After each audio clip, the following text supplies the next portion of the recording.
Hold on now. Your helmet. Yeah. I want to get that sweet police gear. Oh, it's a SWAT guy. Never mind.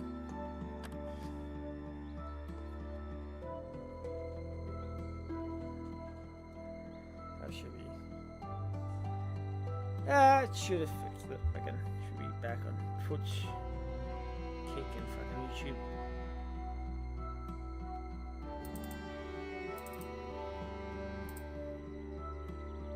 Fucking technology. Fucking. Yeah, he's back on YouTube now. I stole cops' clothes. Dirty Cops. ass clothes. I mean, I did beat freaking a few cops.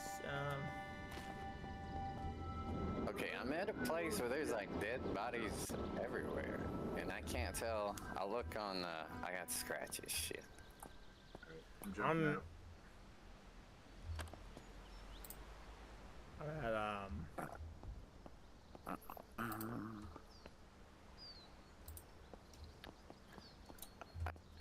Fix those scratches or no. Okay, there's a mountain of bodies in here. Let's see. You gotta be here somewhere. I'm getting. I'm just getting attacked by like 50 zombies, man. You. Oh, I'm getting severe fucking frostbite. Fucking running up the road. It's fucking, Yeah, I'm getting cold. it's getting cold here. It's getting cold here. Here we go. I can see you. Okay. Wow. It is getting night for me, but for some reason it's daylight for you, man. A country that doesn't exist.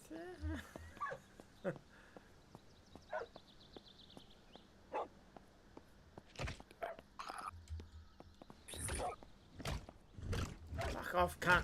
What the fuck? It's not night for you right now? Nah, I just got mauled to death by a fucking coyote or something. Fucking.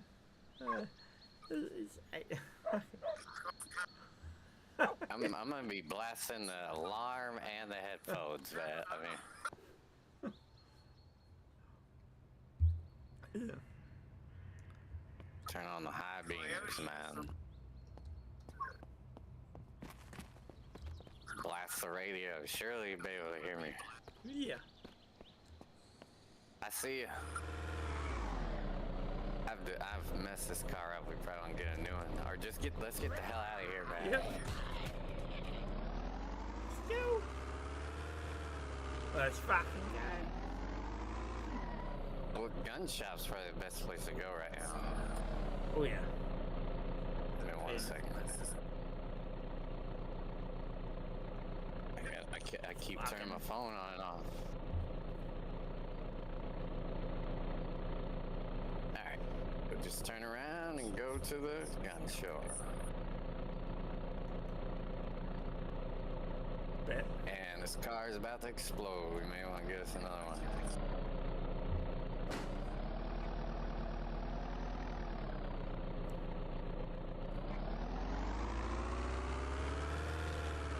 She'll be right, mate. You gotta be careful sometimes with these zombies. You'll hit one and it'll flip your car in the air. Like, Yep.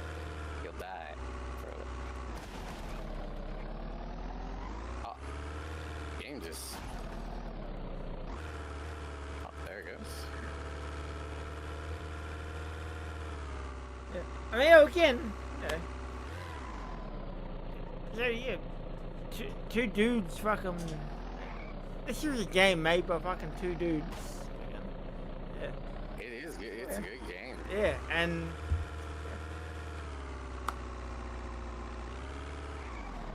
Well, yeah. One dev, one fucking level designer. I guess.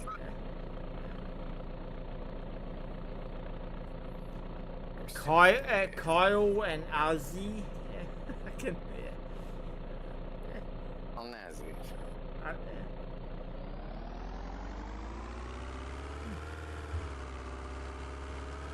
lights up here. It's hard to see at night for me.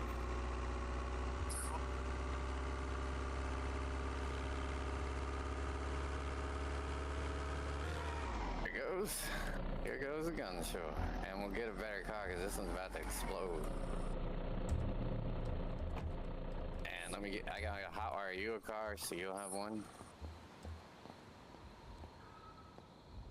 These lights. Alright.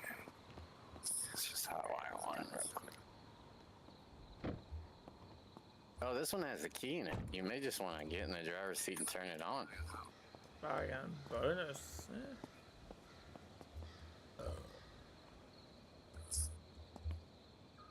This one has a key. No, this one doesn't. Getting can. I'm just gonna hotwire it. Oh, this one has a key.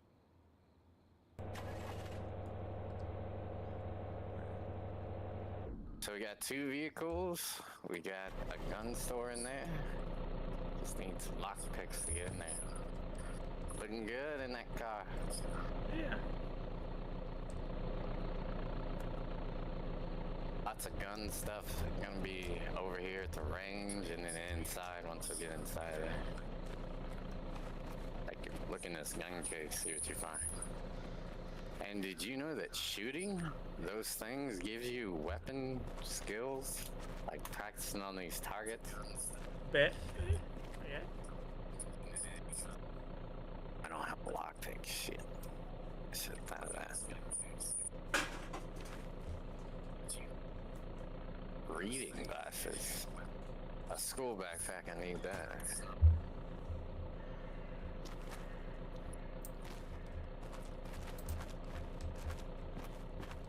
School.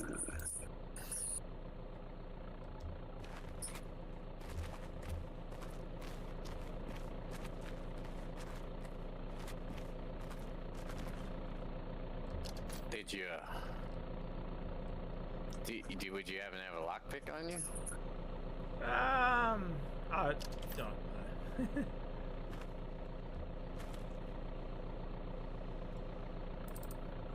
I wasted all my lockpicks. That's okay. I would just grab any clothes you can find. Like there's a backpack in here. Cause you're walking around with a t-shirt and no pants. Oh yeah, yeah. Okay, I'll be naked. Yeah. Fucking naked, yeah. I hear these tool sheds. Oh, I forgot there's a roof on Nah. The gooners. Yeah, anything to protect yourself from the elements, man. Goon it.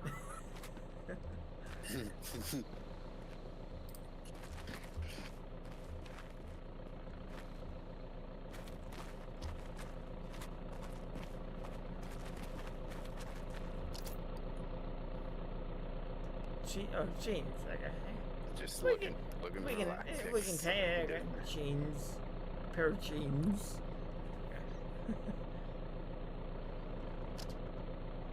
Yeah, lighter. Are we modest enough? Oh, it was this schematic.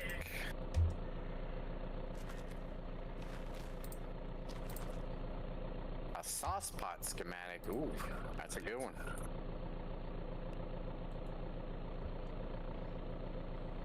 Bro, I got a jerry can full of gas. I'm just gonna throw this shit in the back of that. Throw it on the fire. Carry it.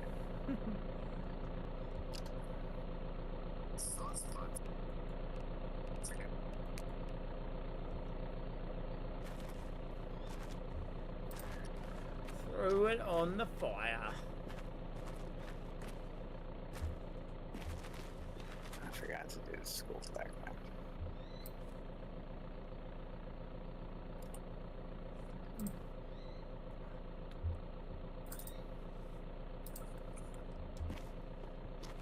And we got a lot of tools now.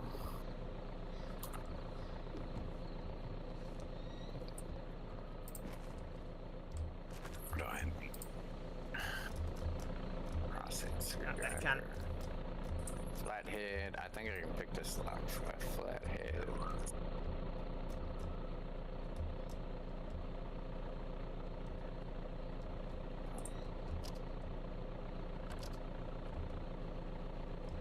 Combination flathead.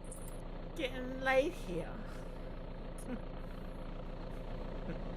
Okay. It'll save gas if you turn that engine off. Because, That would be it. and it also attracts the zombies when you.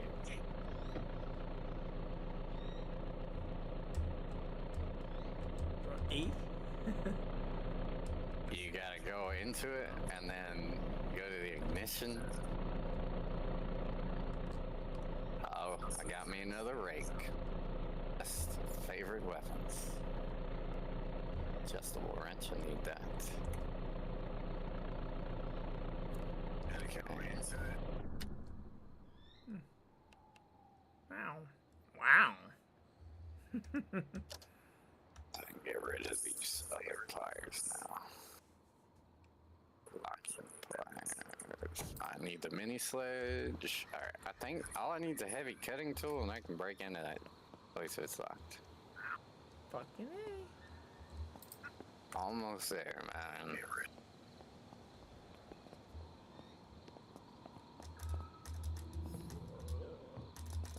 Hey, yeah, the alarm's gonna go off when we go in here too.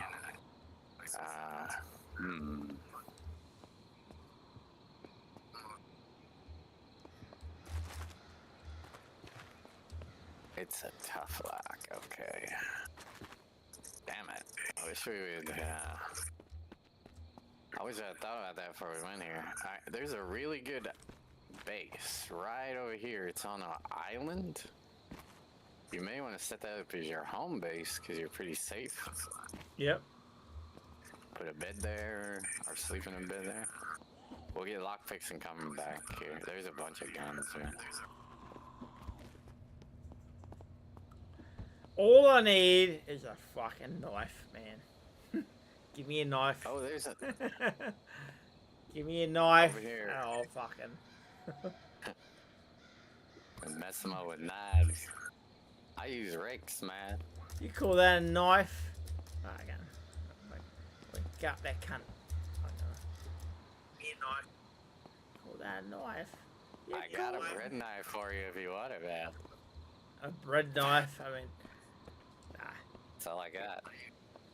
A bread knife. I mean, I got like fucking 3 fucking bread knives. You call that a knife? I see you played knifey spoony before. What was that movie? Oh, the glove box. Forgot you could look in there. Nothing in here. Alright. I guess we'll go to the house and then...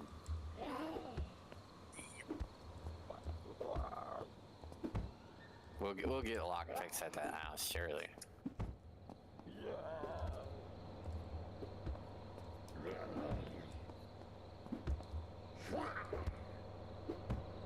Bet. They can't break down that door.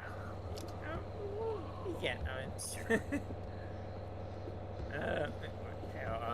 E. In the fucking. There you go. Does it show when you look at the seat enter? There you go. There it goes. Yeah. Oh, how you go through fucking 3 shoot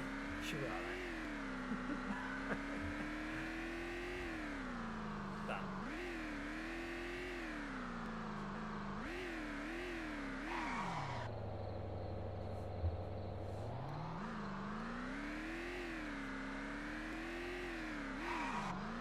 Damn, it's hard to see at night.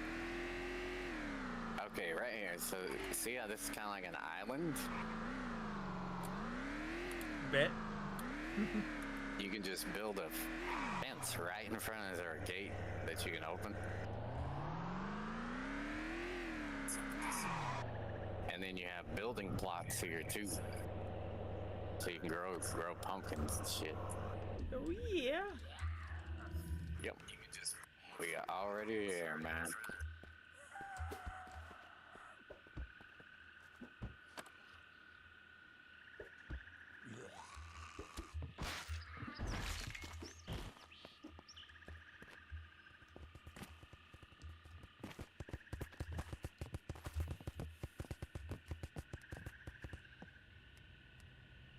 Damn.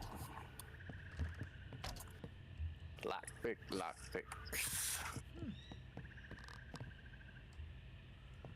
Okay, there's a party hat here in this, and a gun in the bookshelf. Bet. I'll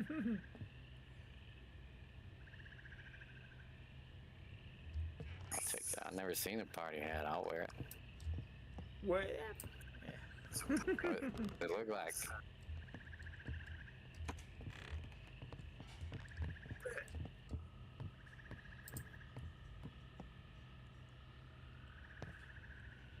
Does it look like a party hat? Looks like a rake, and yeah, nah. Nothing like a party hat. Oh. Yeah, I'm not wearing it. I don't know. Yeah, I'm wearing it. It's not no party hat. It's a regular hat. Regular hat. Just it's like a black hat with. Good. Yeah. There's gotta be a locksmith. Painkillers. Come on. Parcels. Let's break those now. It could be good shit in those parcels. There's gotta be a locksmith. Anything good? Ooh.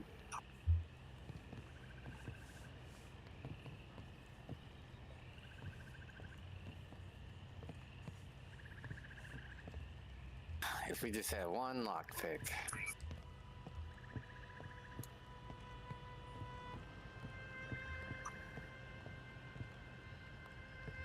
Oh, found a lighter, thank God.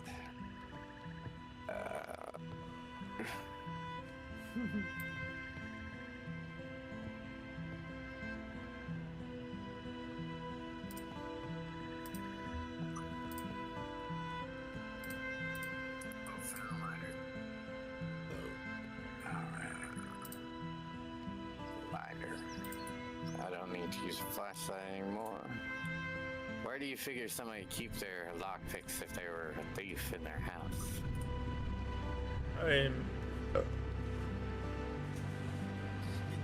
Under the pillow or something.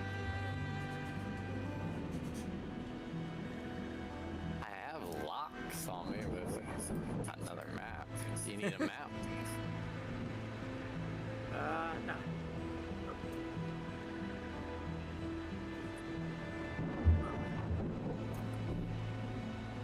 Cigarettes, I hope now.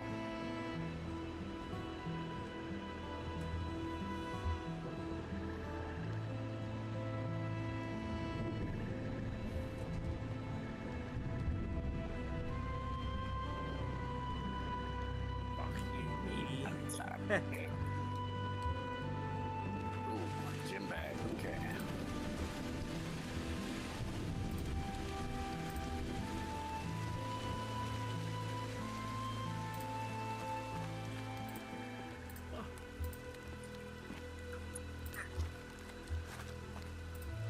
Out that cat.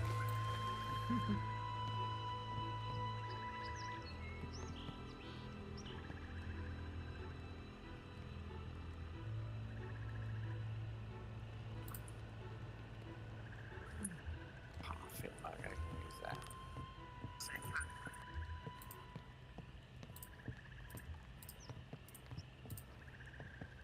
Lantern, I'm gonna keep that. Pencil.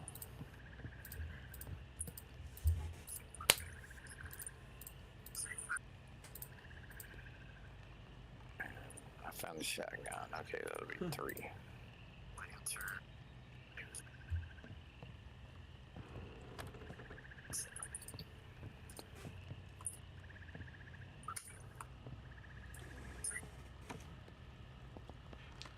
No lockpicks in this whole house, dude.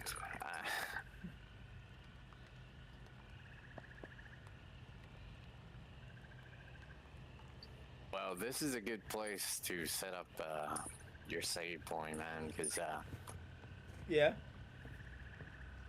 yeah, it's you're on an island. You can sort of cover that island entrance pretty good.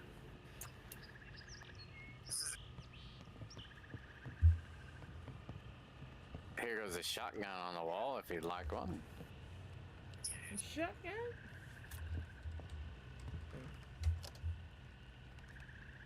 And there's a lot of fruit and shit growing here in this farm plot's ready to go.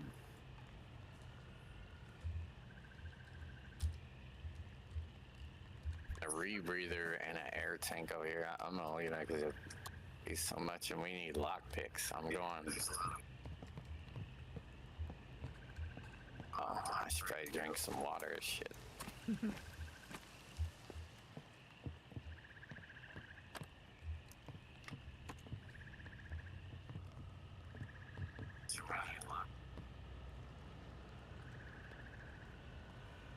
Is Menace still here?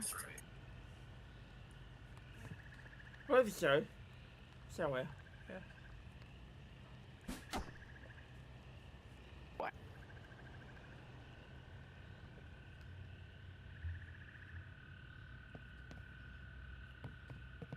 Oh, it's not filling up any of my... Sorry. If it does, I just gotta have to do it again.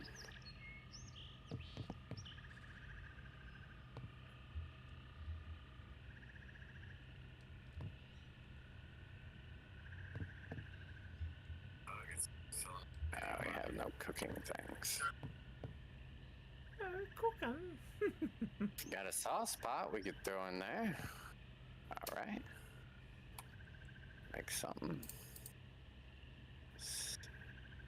Sauce pot. Some Asian fried rice. Okay.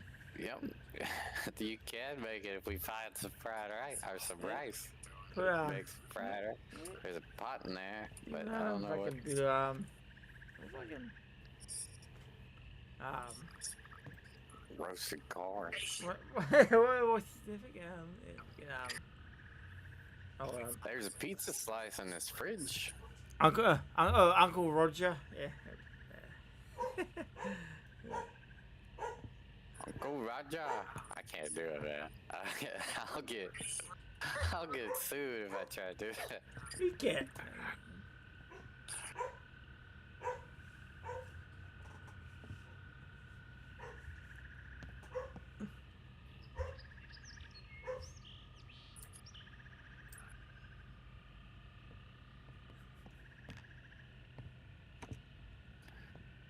Lockpicks. Man, these people may be too wealthy for lockpicks. Too Asian for lockpicks. They've never lockpicked in their life. That shovel out here, it's not a bad weapon. You can dig with it. I might as well take it. Any cutting tools for me? Hey, I would come get this mini sledge if I were you. It's a heavy hammer. Yeah. You will enjoy it. And here goes another jerry can full of pumpkin seeds. Those are useful.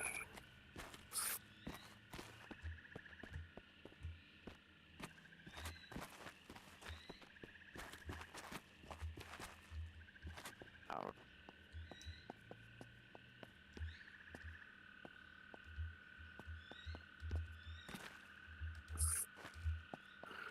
It's right over here in this tool shed. See, it looks like a big ass, well, it's a little hammer with a big head on it. Yeah. You can break down bigger shit like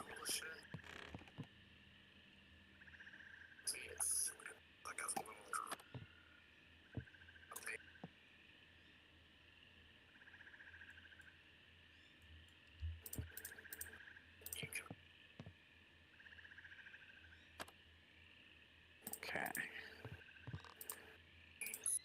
Looking to see if I have lockpicks. Still don't have lockpicks.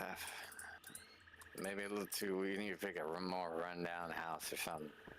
Because they're too fancy. Bet.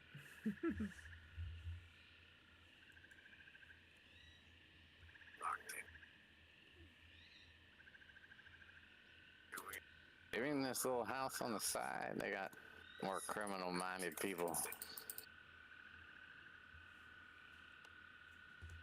Oh, she's dead.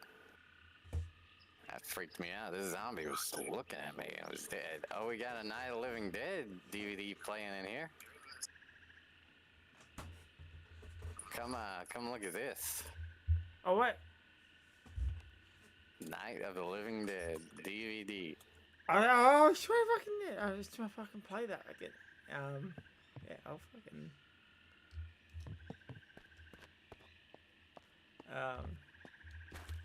Over here, you just run in the house behind you. In the house, yeah. There's a Night of the Living Dead playing over here. The whole movie. Somehow, that's legal.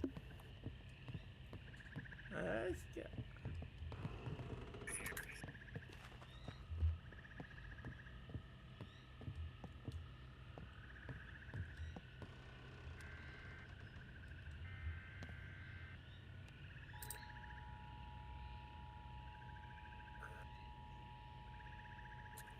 Anything else in your soil's good. This is a transmission over the Rake to the rake. And the mini sled just still over here. And you probably want the flathead, at least the hot wire stuff. And this adjustable wrench counts as heavy pliers too, so you can throw away little pliers, big hammer, big pliers. You'll have everything you need to break down everything. Yeah.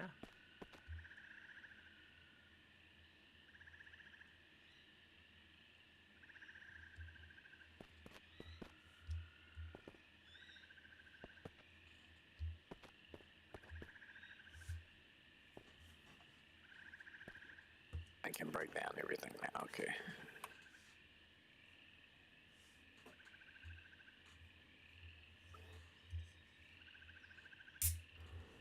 Oh, what are you watching? An emergency broadcast? I hear party. The DVD is in there. What's there? There's side house over there, next to the. Nice. Over here next to this ATV and these boats. You can take it out and put it into your TV if you want.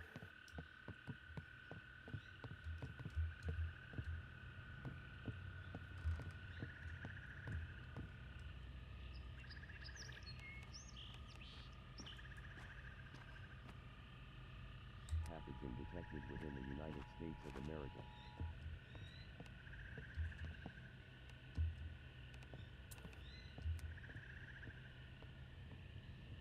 What time is it? I'm not turning my phone on to figure that out. We can go try the hardware store, I guess. Looking for lockpicks. Yeah. Why not? Get some fucking shit.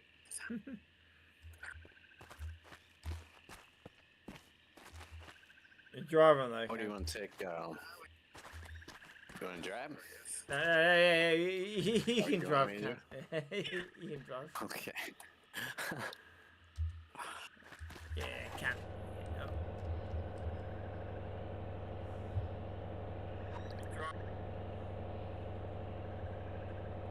Hardware store. We could take that RV too if you want. Bet.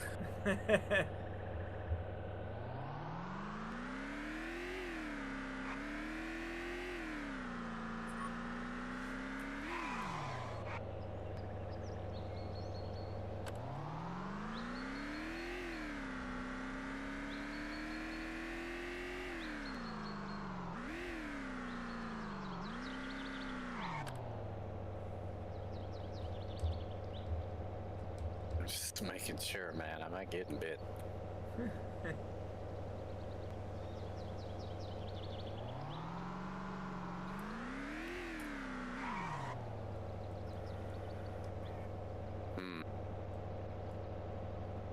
Well, we'll come back to this place because there's a lot of good shit over here, but we need to go get lockpicks to get those guns because there's tons of ammo and guns in there. I mean,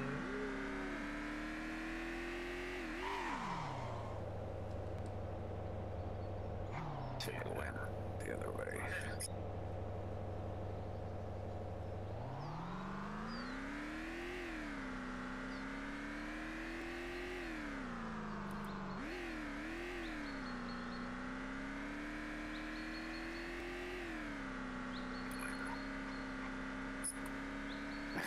This ATV can go 70 miles an hour. fucking A. That cunt. Got that cunt. It could be in this place.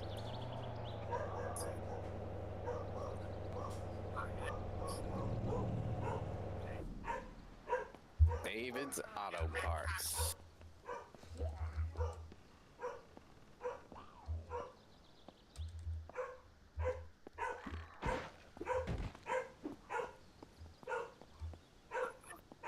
Car battery, we don't need car shit. Give us lock picks.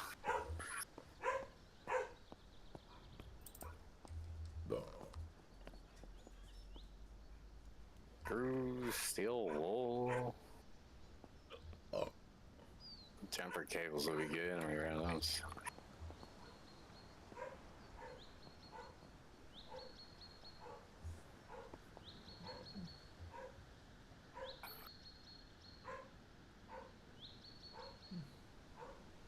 Shit, the alarm's on.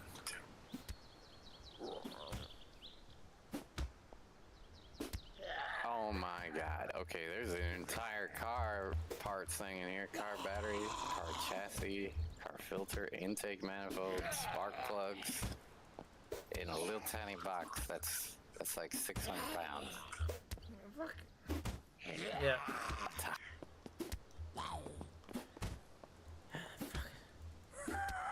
I want.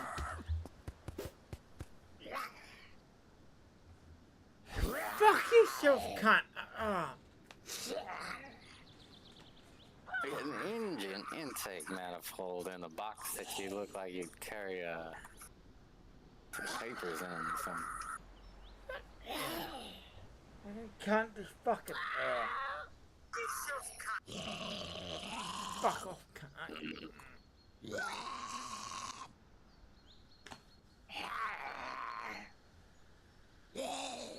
All I need is a lawn, damn it.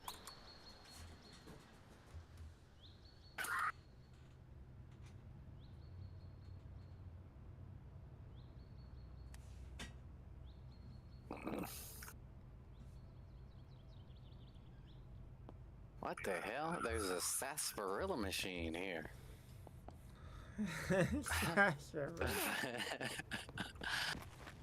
Well, in New Vegas, they had like Sunset Sarsaparilla. Yep. It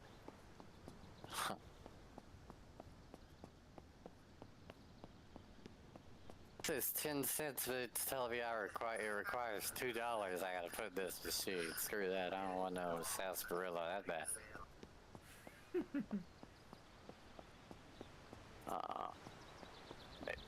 Maybe the dumpster has. Fuck. No. I've never had so much difficulty finding a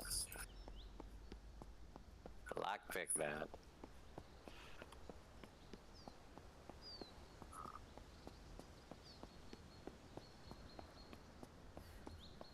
Oh, did you die? Yeah. I died. Yeah. I died. Yeah. Okay, well, I'm guarding your back. I'm coming back. Yeah.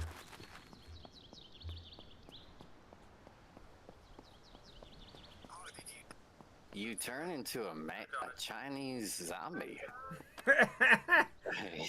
My wolf. Are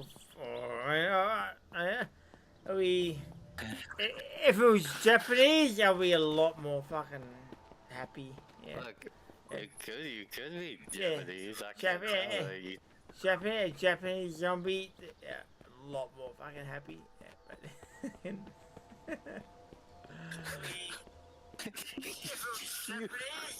You just morphed into a Chinese. Right in front of my eyes. Or Japanese, whatever.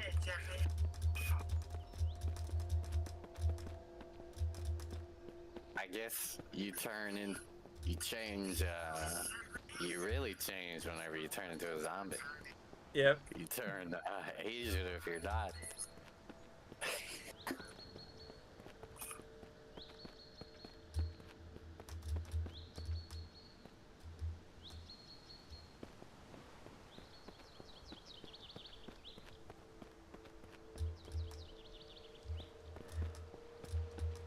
Fuck it. Oh.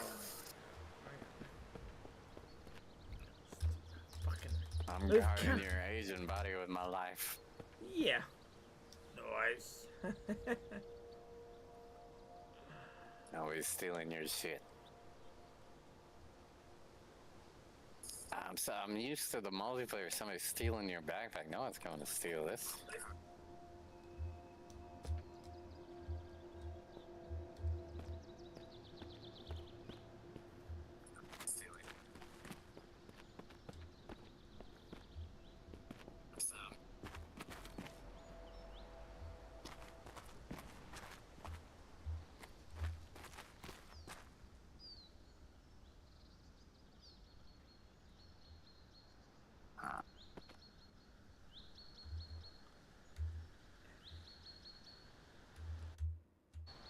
If we had guns, we can go into prison and get some lockpicks, but we're gonna die right now. Bet.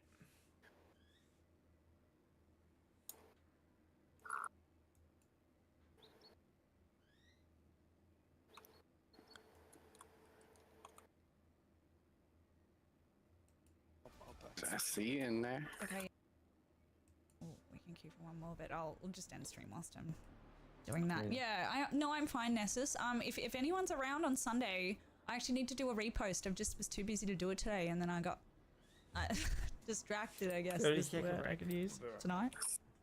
I'm doing the Battlefield Aussie or ANZ Twitch Rivals stream on Sunday that just got announced, and I am one of the captains for one of the teams. So at 11 AM on Sunday, there's a bunch of us, and it's Gauntlet.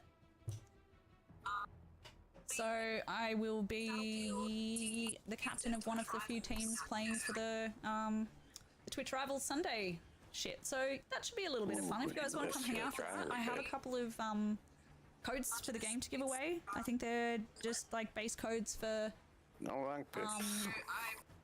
like standard editions of Battlefield 6. I'll find out the details. They might just be PC, but yeah, anyway.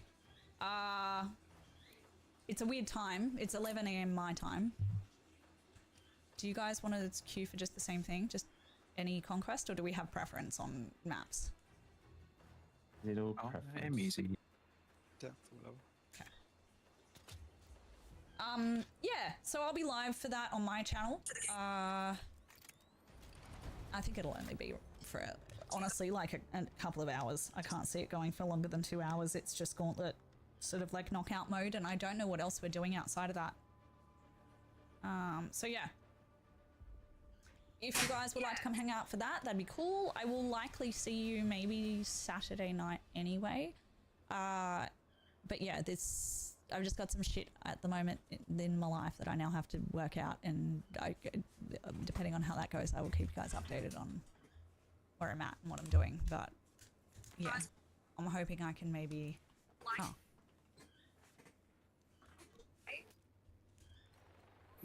Are we in this game together? Yeah. I think so, yep. Yeah, yeah, so hopefully I can be here Saturday. I won't be here tomorrow night, but I will definitely see you at 11 AM on Sunday for the Twitch Rivals stuff. I was going to come hang out for Guys, I'm just gonna quickly mute myself. There's an army guy in here. Mm-hmm. Yo. All right, friends. I love your faces. Thanks for coming. I'm gonna go hang out and just play one more game with the boys, I think, off stream, and then go chill out for the night. Love you guys. Thanks for coming. I appreciate you being here. I kind of needed the company tonight. Thank you. Yeah. See you guys in the next few days, hopefully.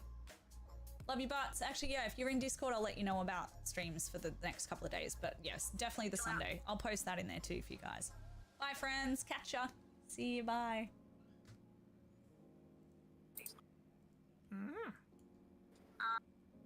Yeah. Few days.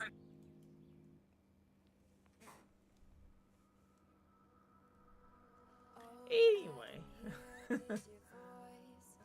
See you. Bye.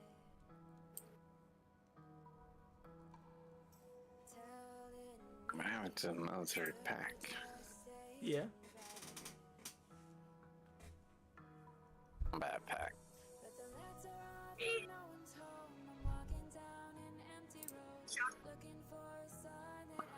Okay. I'm decked out. I got military crap.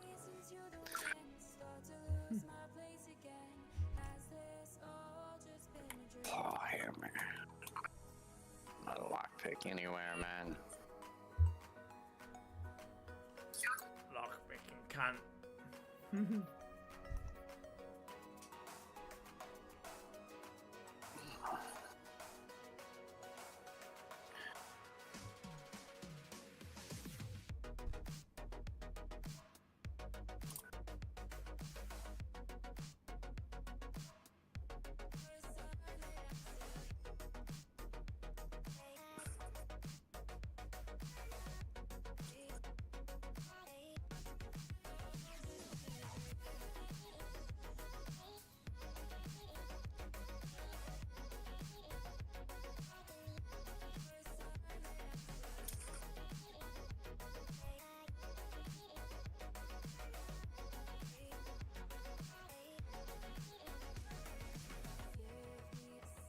For nails.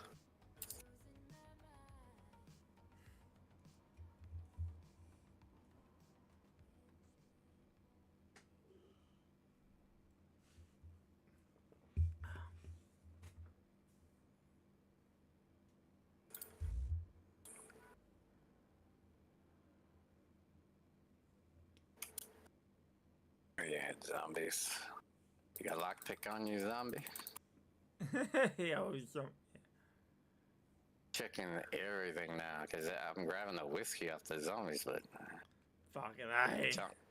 you gotta be a lockpick, man. Just Yeah. one lockpick. Yep. Oh, fucking yeah. Three of these guys just hanging out. Damn. Hey, don't run at me. Don't run at me, bitch. Sit down. Got that cunt. Got that cunt. Maybe I'll just jump past you. Ooh, holy crap. Why are they hiding all this crap in their junk pile? 34 round magazine. 2 17 round magazines. Man.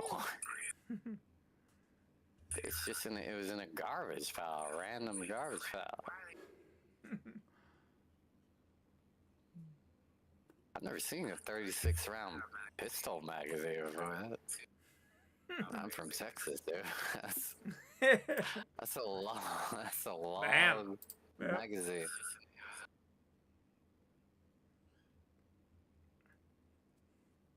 Got that cunt. Start checking.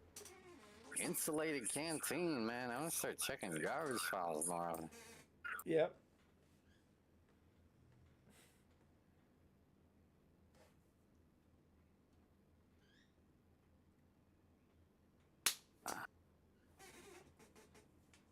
Check.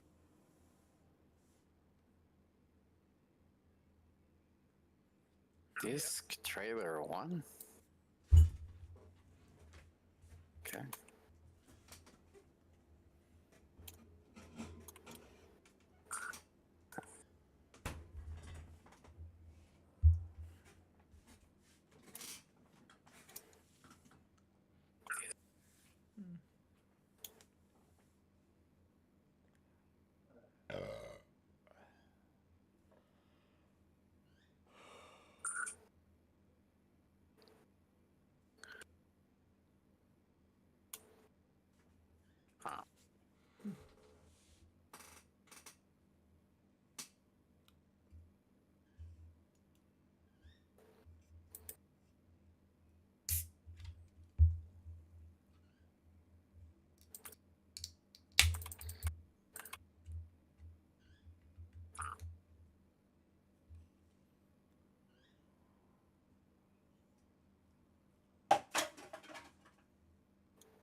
chase me, zombies.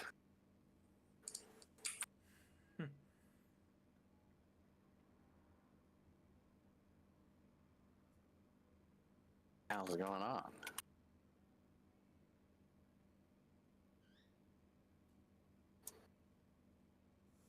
Can't go in the house. It's lagged out. What? Oh, my internet may be going out or something here. I don't want to die here.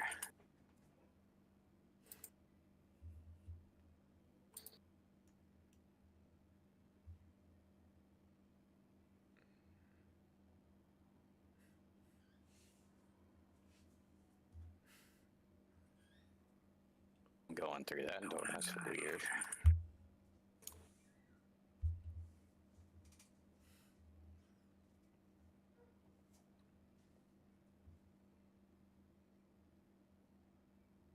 Should I call this near car place?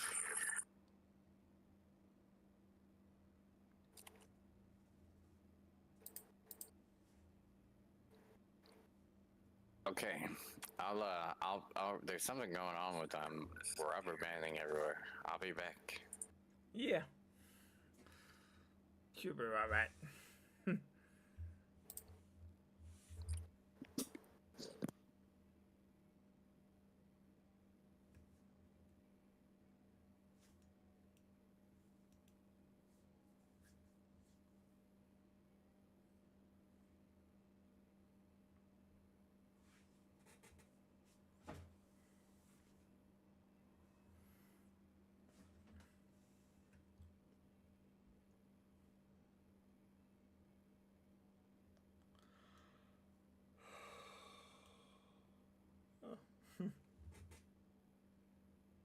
Yo.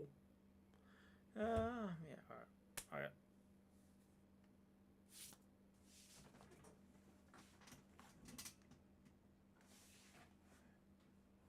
8:30? Oh, fuck. In the morning? In the fucking morning, bro. In the fucking morning. Oh, shit, bruh. Oh, my God, bruh. Let's go. Anyway, you fuck off, cunt. Fuck off. Yeah. Anyway.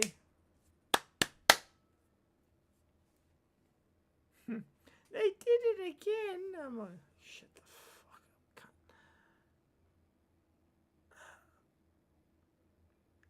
cunt. Yep. Shit. Software Inc.'s Rockstar Games fired dozens of employees in a move that a British trade union said. Now, the Independent Workers Union of Great Britain ended up putting this out. Nope.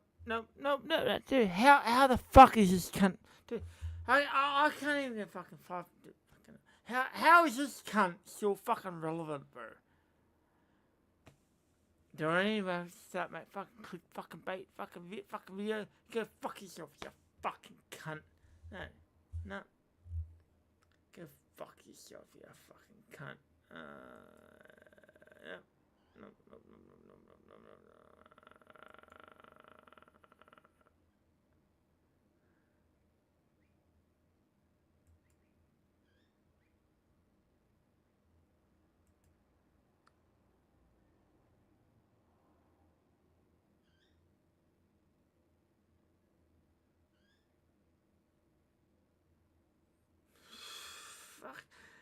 Fucking hell, like, dude, fuck off. Like, fucking YouTube.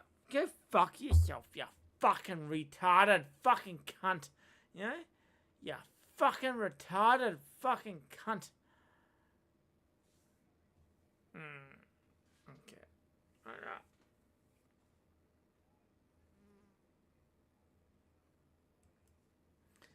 Fucking cunts already fucking got fuck.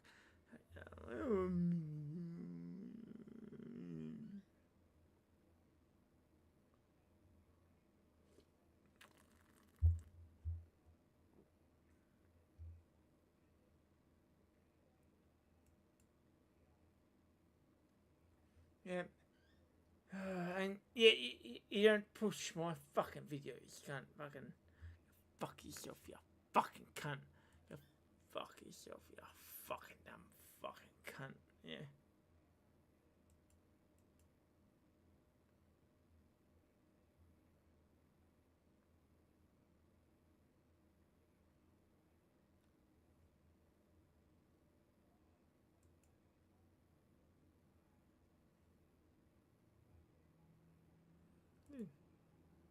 A good fucking video, bro.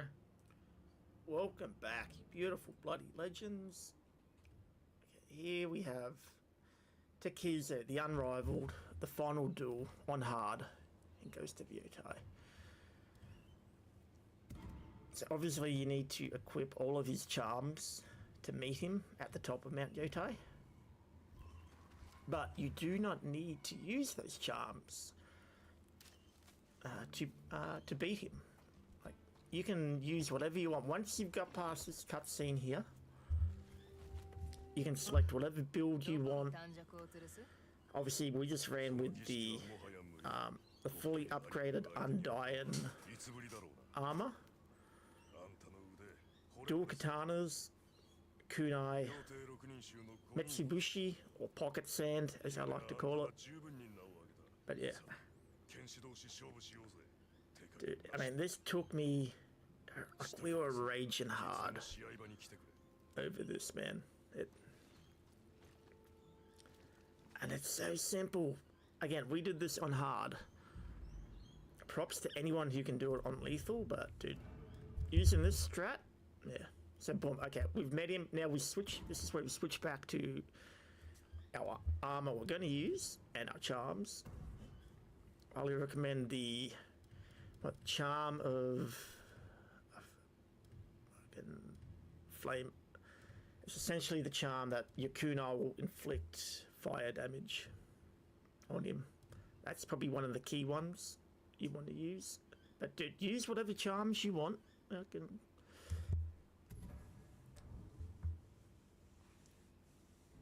yeah, dude. I mean, obviously, okay, this still did take us a little bit. Like, we died, we shortened it down, obviously, till we got to the good run. But yeah.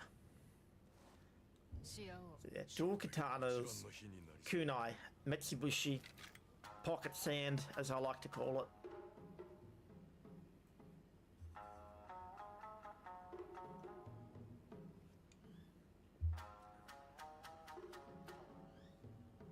Dude, this will all be over in like less than 2 minutes.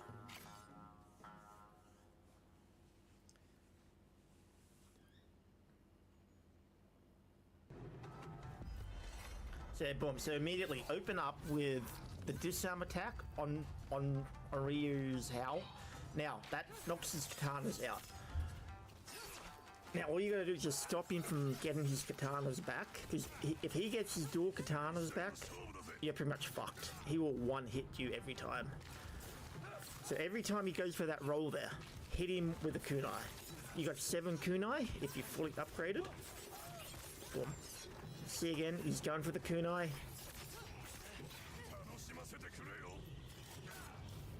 Dual katanas, light attacks. There you go. If he does get his katanas back again, you should have enough spirit to do another disarm attack. And then rinse and repeat. Little light attacks, kunai. As he goes for that roll there, as we ran out kunai, so pocket sand.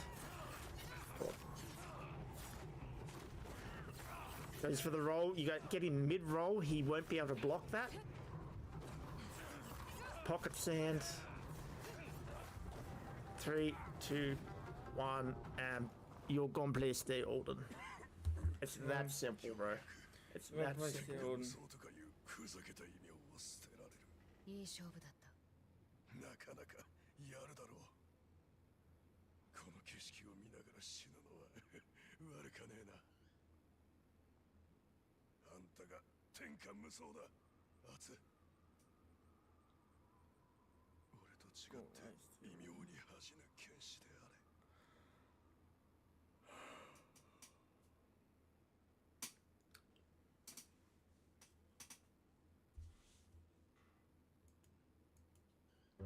All right. Now, I don't know if you've ever had the privilege of renting a house from a local slumlord before, but, well, it's not as fun as it sounds. Now, most of you know that me and my friend Brewer lived in a crap-hole duplex way back in the day. I've only told 4,000 stories about it throughout my time on the YouTube. Well, this duplex just so happened to be owned by an old guy named Mark the Landlord. That was his real name. That's how we referred to him. That's how we made out the money orders when we paid him rent. He was Mark the Landlord, the most landlordish landlord of all the landlords. Now, I'm not going to say that Mark the Landlord was a piece of shit, but, well, actually, you know what? That is indeed what I'm going to say. Mark the Landlord was a piece of shit. He was a greedy, mean asshole, and he sure as hell didn't enjoy renting out his place to a couple of punk-ass kids. I mean, granted, I can't really blame the guy. Brewer and I were definitely not the most ideal tenants he could have. Hey, you want to go fucking race bowling balls down the stairs? Oh, boy, do I. Boom, boom, boom, boom, boom, boom, boom, boom, boom, boom, boom, boom.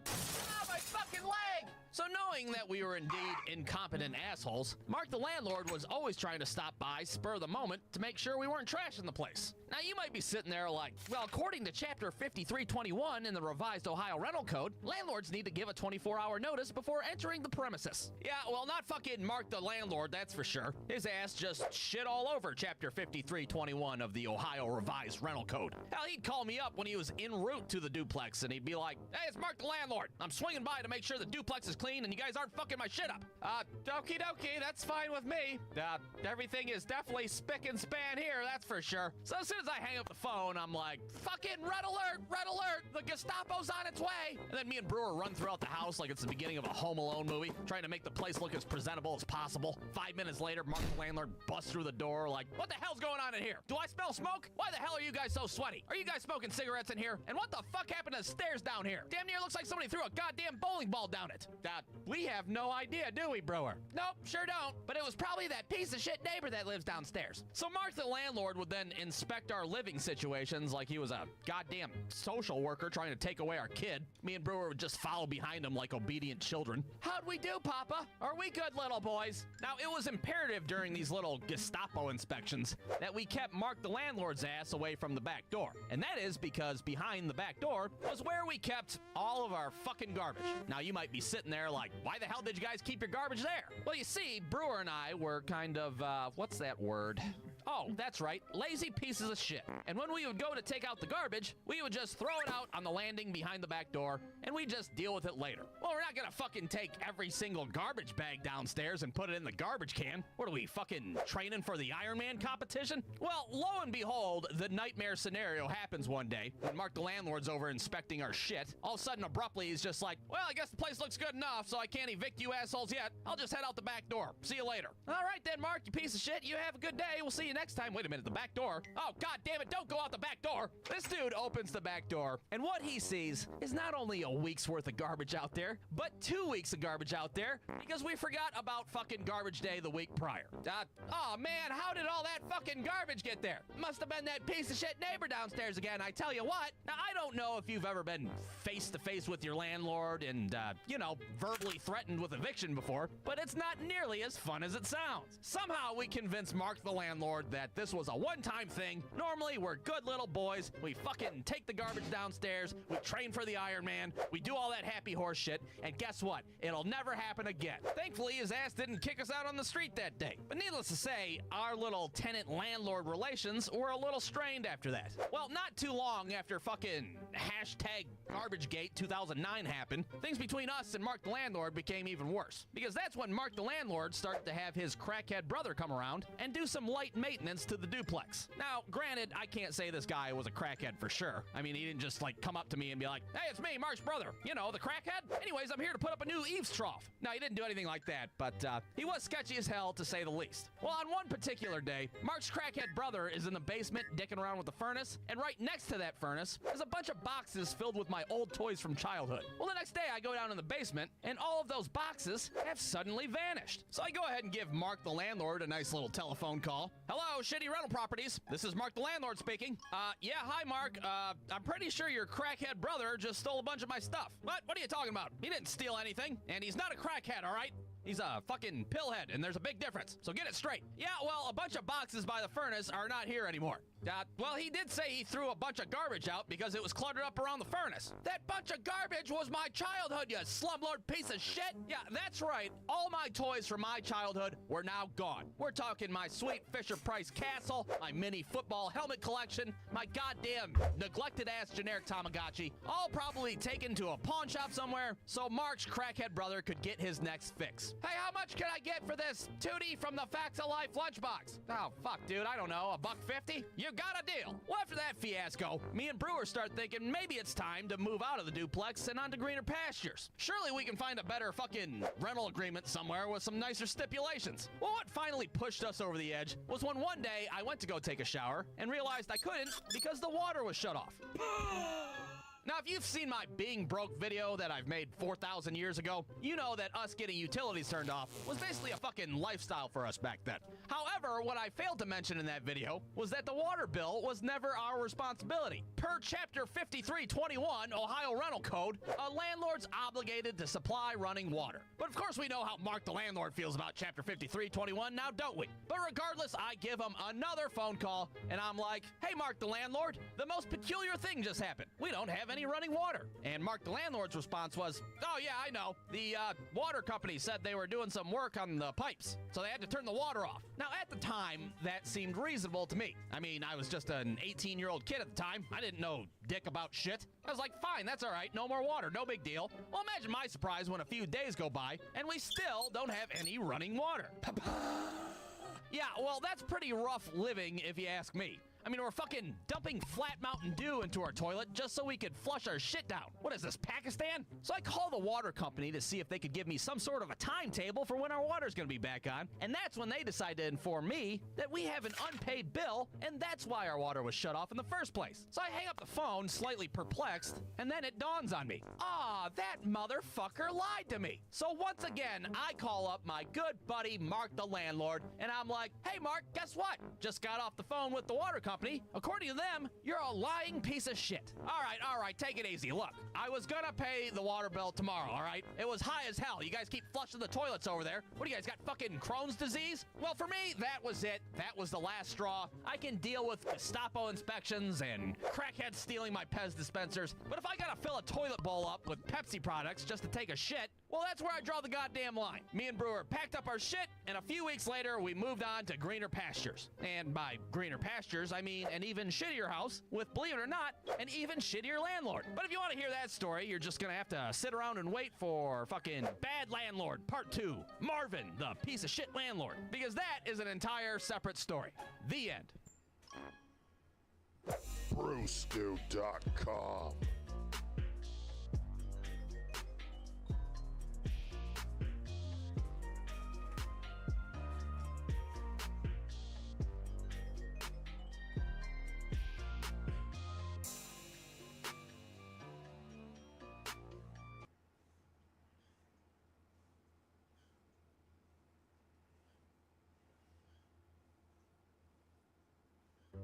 All right, Bad Landlord, Part 2, Marvin, the POS landlord. Now, if you haven't seen my first cartoon on what it's like living with a slumlord, well, let's do a quick recap. Me and my friend Brewer lived in a duplex owned by Mark the landlord, not a very nice person, and he was known for constantly showing up unannounced for Gestapo inspections and letting his pillhead brother steal all my childhood toys out of the basement, and oh yeah, of course, he shut our water off, which forced us to use Mountain Dew to flush our poop down the toilet. All right, what a nice recap. Well, after dealing with all that, me and Brewer decided it was time to move on to greener pastures. And by greener pastures, of course, I mean moving to an even shittier house with an even shittier landlord. Hooray, hooray, hooray. Now, Brewer was the one that found this new place on good old Craigslist.com. Remember that website? Yeah, back then it wasn't just used for buying hookers and methamphetamine. I mean, it was mostly used for that, but you could also find houses to rent as well. So we make an appointment to check out a house that's in our price range, and that is where we first meet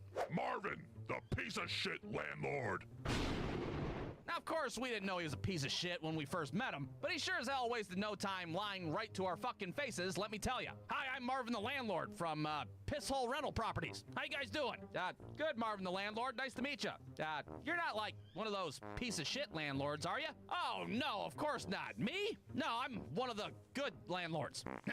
I tell you what, you boys couldn't have picked a nicer area. It makes Mr. Rogers' neighborhood look like a fucking crack den, I tell you what. Look, right over there, there's, old Mrs. McGillicuddy. Hello, Mrs. McGillicuddy. Lovely day we're having. I don't know who you are. She's got dementia, what can I say? Anyways, you guys want to go inside? So we got to look at this house, and you know, it's a piece of shit, but that's all right, because Brewer and I are used to living in pieces of shit. It's our natural habitat, after all. The only real problem that we had with the place was the backyard, because, well, there's a shit ton of garbage back there left behind from the last tenant. But according to good old Marvin the landlord, all of that would be cleaned up by the time we moved in. So, taking Marvin the landlord's word at face value, we agreed to rent out the place. All right, looks like we got a deal. I just need you guys to sign this 2-year lease agreement, give me your first and last month's rent, a security deposit, your social security numbers, and if you could slice your hands open and make a blood pact not to fuck up the property, I can get you guys the keys by next week. So the following week, me and Brewer start moving all our stuff in, and we can't help but notice that the neighborhood seems a hell of a lot shittier than it did on our first visit. All of a sudden, there's like broken windows everywhere. There's like an active crime scene. Old Mrs. McGillicuddy's lying dead in the street and shit. The meth head standing there holding a machete and a Newport. The fuck you looking at, Four Eyes? Nothing?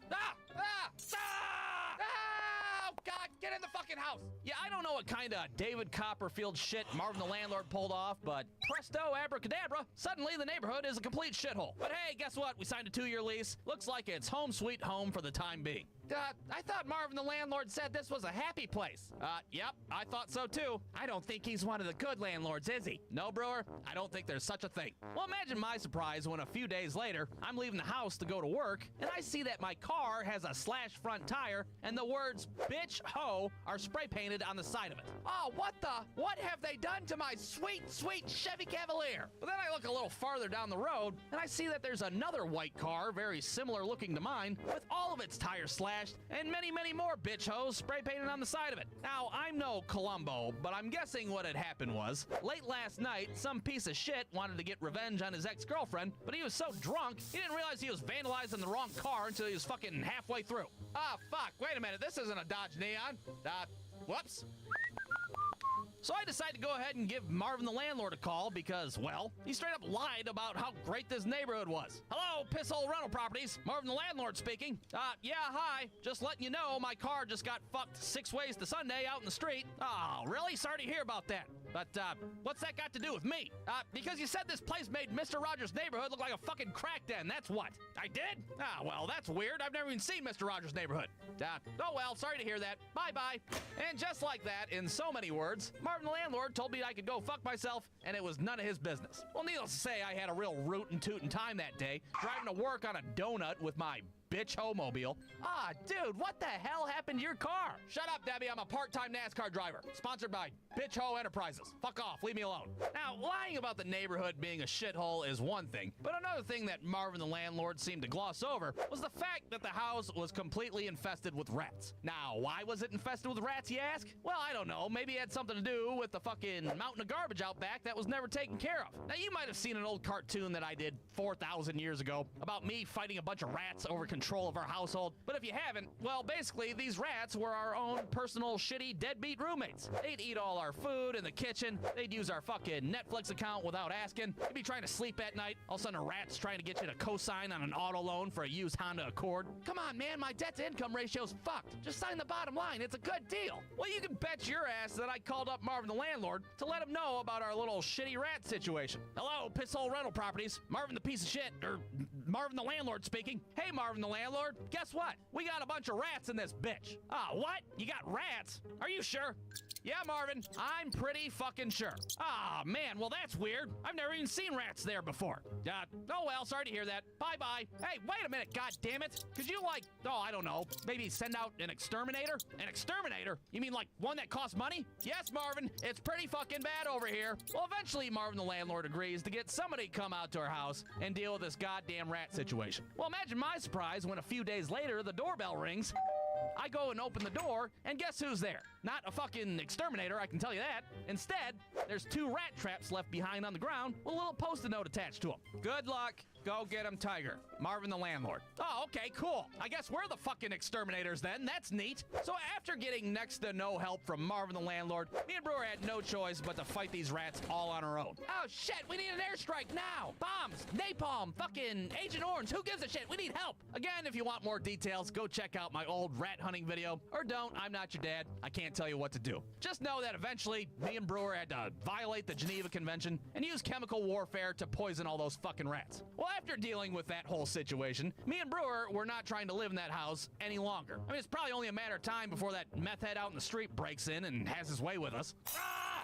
God, do you guys want to buy some food stamps from me? Well, lucky for us, Brewer runs into a guy at work that has a rental property of his own, and he said that we could move in as soon as possible. So when Brewer comes home and tells me this, I'm like, hell yeah, let's get the fuck out of here. So I call up Marvin the landlord, and I'm like, hey Marvin, guess what? We're moving out next week. You can suck it. Whoa, whoa, whoa, what are you talking about? You guys signed a 2-year lease agreement, buddy. You're not going anywhere. Yeah, well, we're fucking breaking it. How about that? We done dealt with rats and meth heads, and somebody slut-shamed my Chevy Cavalier. We're done. We're getting out of here. Well, this little conversation quickly escalates into a screaming match over the phone. Marvin says something along the lines of us being pieces of shit and he should take us to court, and I say something along the lines of him being a slumlord piece of shit and he should go die in the street. Something along those lines. Well, eventually Marvin gives in and he's like, you know what? Fine. To hell with you guys. You got a week to get all your crap out of my house. Goodbye.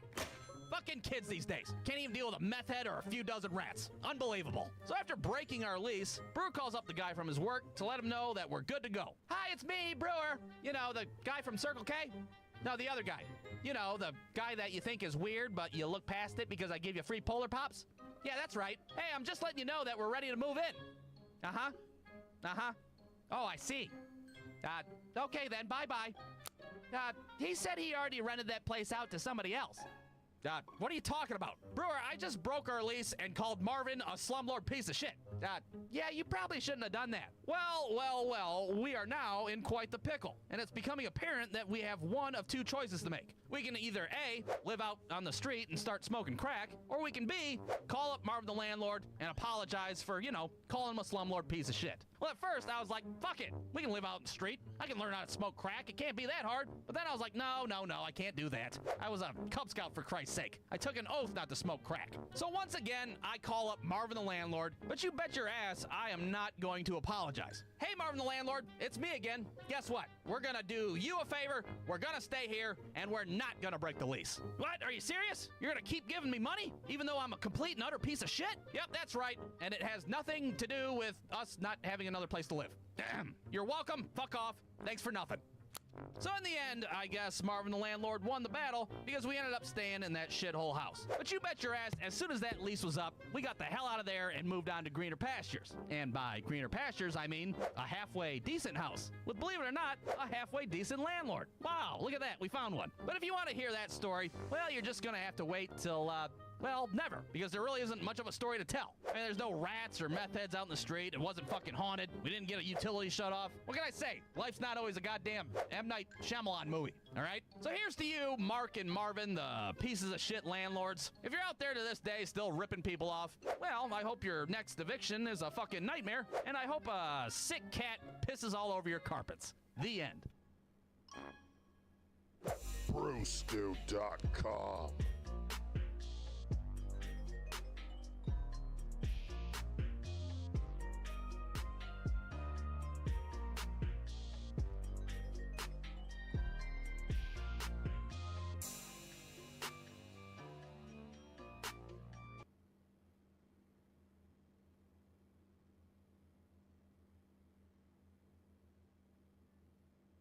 So you have a Star Wars prequel script for me? Yes, sir, I do. A surprise, to be sure, but a welcome one. Okay, right off the bat, that sounded awesome, and I'm gonna steal it for the script. Yeah, go for it. Thanks. So what happens in the movie? Well, I'd like to gear this one towards kids a lot more, you know? Makes sense, that'll help us sell toys. Exactly, so what I did was focus heavily on politics. Oh, kids love politics. Oh yeah, my kids will not shut up about politics. Same here, they're like, Dad, can we go read some books on trade regulation? And I'm like, shut up and play with your Nintendo 64, you nerds. Well, your kids are gonna love this movie because a major part of it has to do with the taxation of trade routes to outlying star systems. The taxation of trade routes to outlying star systems is tight. Oh yeah, so anyway, the greedy Trade Federation blockades this planet Naboo in preparation for an invasion, right? Okay, so the Chancellor of the Republic is gonna send Obi-Wan Kenobi and his master Qui-Gon Jinn to negotiate with the Viceroy. So Obi-Wan is an apprentice in this movie. Well, in the opening text scroll, we're gonna call him a Jedi Knight, and at the end of the movie, we're gonna have a thing where he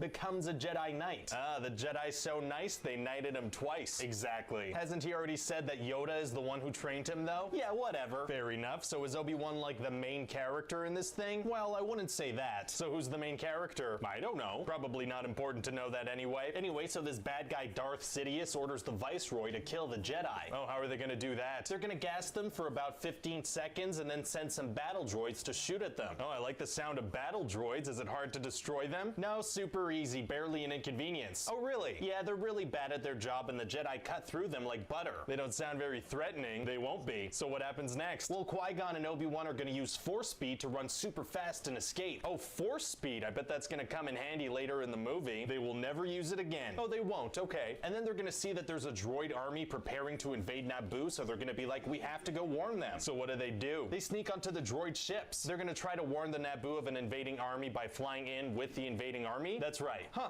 And then they're gonna end up on Naboo and meet this creature, Jar Jar Binks. Oh, what's he like? Oh, he's gonna be a fan favorite. He's like a giant lizard rabbit thing that says funny stuff. What kind of funny stuff? Like, oh, dis'n gonna be messy, me no watchin'. Okay. And at another point, he's gonna be like, you should follow me now, okie day. I'm not sure I get it. Well, trust me, people are gonna love Jar Jar. If you say so. He's also gonna be banished from his society. Oh, being an outcast is actually pretty badass. What did he do? He was too clumsy. Oh, okay, never mind. So anyway, he's gonna tag along with the Jedi for the rest of the movie. How come? Because that works. And they're all gonna rescue Queen Amidala from a couple of droids and then escape through the blockade. Is that gonna be hard to do? No, super easy, barely an inconvenience. Wow. So then they're gonna go to Tatooine and realize they need a new part for their ship. Bummer. And Jar Jar's gonna step in poo. Are people gonna think that's funny? Yeah, poop is hilarious. Well, okay then. So Qui-Gon is gonna try to buy the part he needs at one of the smaller shops he finds. Do they have it? Yeah, the flying bug salesman says he has the only one in town. Is he telling the truth? I don't know. Qui-Gon's gonna take his word for it and not check anywhere else. So Qui-Gon's gonna buy it. Well, all he has is some credits that the guy doesn't want to accept. So he's gonna look around town to see if anyone's willing to exchange the credits for other currency. No, he's gonna set up an elaborate bet involving a boy and some kind of space race thing called pod racing. Okay, this sounds overly complicated. It's so you can sell video games. Oh, that's fantastic. I love it. And this boy is actually Anakin Skywalker, aka Darth Vader. Oh, very interesting, like a teenage Darth Vader. No, like a teeny tiny little boy Darth Vader. Oh, people want to see Darth Vader as a little boy, right? Maybe. Exciting stuff. And he and Queen Amidala are gonna have kind of a mother-son dynamic going on. Oh, that's cute. And in the next movies, they're gonna bang. What? Anyway, so Qui-Gon senses that Anakin is strong with the Force, so he wants to get his midichlorian count. Midichlorians? Oh yeah, they're microscopic life forms that allow the host to detect the Force. So now we're saying that to use the Force, you need to have a bunch of microscopic life forms in your blood? That's right, and we're also gonna imply that midichlorians are what fathered Anakin. We're implying that tiny life forms somehow banged Darth Vader's mom. Something like that. I guess that adds to his backstory. So anyway, then they're gonna ditch Anakin's mom and go to Coruscant for a bunch of politics and meeting and talking and talking and talking and talking. I hope that takes up a big chunk of the movie. Oh yeah, a solid 30-40 minutes. I love it. And Qui-Gon is gonna explain to the Jedi Council that Anakin is special and needs to be trained, and they're gonna be like, nah, how come? They say he's too old and they sense fear in him and they all just feel really weird about it. So their plan is to just hope it all works out. Pretty much. Huh. Then the characters are gonna go back to Naboo. So what do they do with Anakin? They can't just bring a child to a war zone. They're gonna bring a child to a war zone. Interesting choice. Yeah. And they have to pass the blockade again? Nah, the blockade is gone now. How come? Because that works. And then we're gonna have a grand finale with a whole lot of stuff going on. Oh, what kind of stuff? Well, this bad guy Darth Maul is gonna kill Qui-Gon. Oh no. And he's almost gonna kill Obi-Wan. Oh, taking on 2 Jedis. I can't wait to see what this bad guy does in future movies. Oh, he's gonna die. Oh, he is. Yeah, he's just gonna stand there while Obi-Wan does a bunch of acrobatics and cuts him in half. Wow. And then Anakin is gonna accidentally blow up the ship that's controlling all the droids. Lucky kid. Yeah, and he's gonna be like, now this is pod racing. Oh, that doesn't make any sense. Yeah, because he's like this.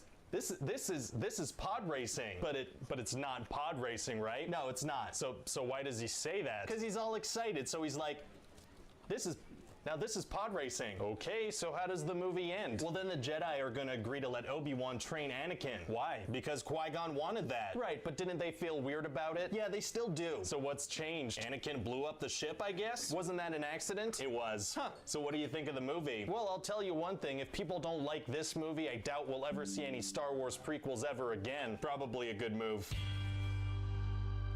So, you have a new Star Wars movie for me? Yes, sir, I do. Amazing. I'm really excited to get started on this one. CGI technology has come a long way. Oh, it has? Oh, it has. So I think we should use it in, every scene, every single scene. I don't know if that's necessary, sir. Most of the script is people standing around talking about politics. Well, what better way to make those scenes more interesting than by having them be 95% computer generated? I feel like there might be a better way. We can also make most of the characters in CGI too. It just feels like as technology gets better through the years, this might not age well. I don't think you understand how good this CGI is gonna look. It's gonna be photorealistic if the photo is a screenshot of a PS2 cutscene. Oh, like a PlayStation 2 cutscene. That does sound fancy. Yeah, it's never gonna get any better than that. We need to go all in right now. You're probably right. Oh, I am. So what happens in the movie? Oh, well, at the beginning of the movie, Padme's decoy is gonna be killed in an assassination attempt. Oh, no. Yeah, it's gonna be really sad. As she's dying, she's gonna be like, I'm sorry I failed you. Failed her? Wasn't that literally her job? Yeah, I guess she didn't really understand the job description because she did great. Wow. So anyway, Obi-Wan and Anakin are assigned to protect Padme just in case there's another attempt on her life. And what's going on with Anakin? Well, he's about 10 years older now, and boy, does he have his creepy pervert stare on lock. Oh, good for him. Yeah, and he's like obsessed with Padme, so he's just gonna be throwing those in her direction the whole movie. Oh, he is? Yeah, at a certain point, it's gonna get so bad that Padme's gonna have to be like, please stop looking at me like that, and that's just gonna make it worse. Huh. So anyway, they have to keep Padme safe, right? So they place her in a secure room or something? No. They put her in a normal room with a big old window. But they stay in there with her? No, they had some cameras in there, but she shut them off because Anakin was making her uncomfortable, always watching her in a creepy way. Oh, this guy's a predator. Yeah, Darth Vader's a real horn dog. Jeez. So anyway, this flying thing shows up and plops a couple of murder worms into her room. Murder worms? Why not explosives again? Well, after they killed the decoy, the bad guys decided they needed to be a little more discreet. Why? I don't know. Well, okay. So Anakin and Obi-Wan save her and then chase down the assassin. Very exciting. Yeah, and it turns out the assassin was hired by another assassin bounty hunter guy, Jango Fett. Wait, an assassin hired an assassin? Yeah, the assassin hired an assassin to assassinate somebody and then followed the assassin to supervise the assassination and then assassinated the assassin when the assassination went wrong. Okay, I'm pretty sure that doesn't make sense, but you said the word assassin so much that I'm all thrown off and I'm just gonna go with it. Great. So what else happens? Well, Padme needs to be protected some more because there's all kinds of incompetent assassins after her. Right. So the Jedi decide that Anakin should be the one to go with her to her romantic home planet and take care of her. Oh, were there not any other Jedi? Oh, there are a ton of other Jedi, but they're gonna send this irresponsible pervy one with incomplete training. Interesting choice. Yeah, besides, all the important Jedi need to sit around and talk about their feelings, so they can't go. Right, they freaking love talking about their feelings. So Anakin and Padme head over to Naboo, and he's just trying super hard to get into her space pants. And she's not into it? Not at all, until he finally strikes a chord with a little speech about how much he,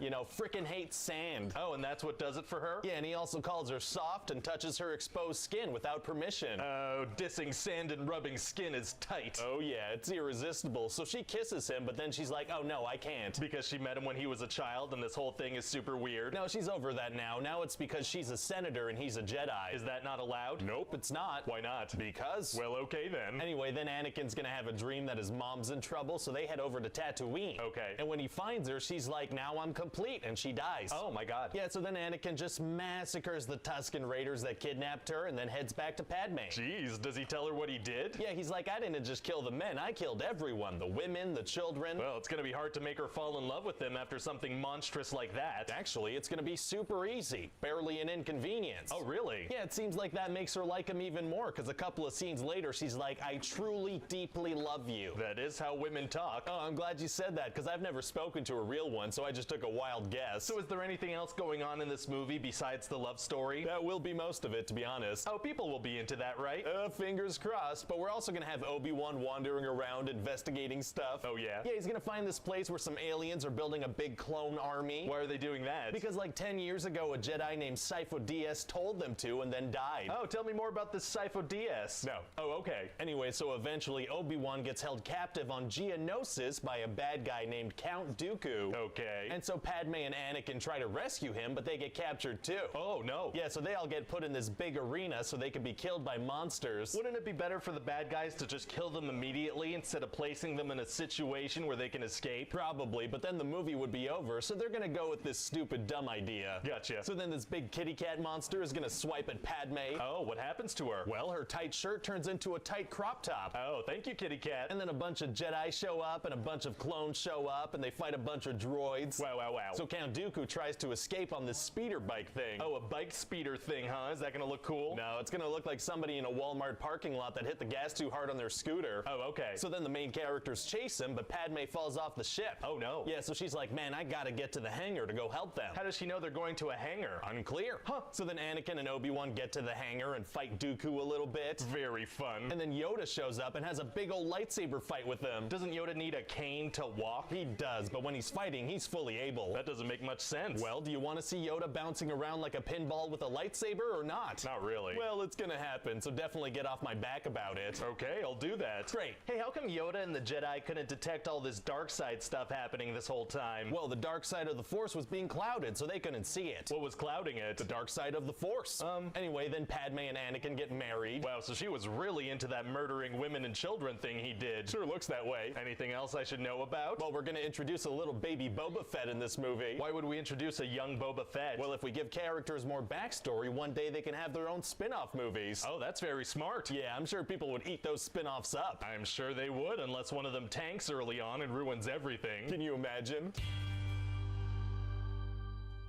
So, you have a new Star Wars script for me? Yes, sir, I do. It's gonna be called Episode 3, Revenge of the... Yeah, actually, I got your email about the title, and you realize we can't do that, right? Well, what do you mean? Well, you can't use that kind of language in a movie title, and it also just feels like immature potty humor. Oh, no, it's Revenge of the Sith. Oh, okay, I must have misread it. I was like, is this gonna be about a toilet that backs up? No, it's about Star Wars stuff. Well, I'm relieved. So what happens in the movie? Oh, well, we're gonna start with a bunch of space stuff happening, like a whole lot of it. It's not really gonna be clear who's who, but it's gonna be like, yeah, something's happening for sure. Very exciting. Yeah, and Palpatine's been kidnapped by Count Dooku, so Obi-Wan and Anakin have to save him. Okay. So they go fight Count Dooku, and Palpatine convinces Anakin to cut Dooku's head off. Yikes, must have been tough to convince him to do something like that. Actually, super easy. Barely an inconvenience. Oh, really? Yeah, he just makes a very compelling argument, and that convinces him. Well, what does he say to him? He says, do it. Oh, very convincing. Yeah. So what else happens in the movie? Oh, well, Padme is pregnant now, and her and Anakin are just super in love. Oh, they are? Yeah, so we're gonna have some amazing romantic dialogue going on between them. Like what? Well, for example, he's gonna be like, you're so beautiful, and she's gonna be like, it's only because I'm so in love, and he's gonna be like, no, it's because I'm so in love with you. Oh, very romantic and realistic, because people talk like that. Yeah, I don't want to toot my own horn or anything, but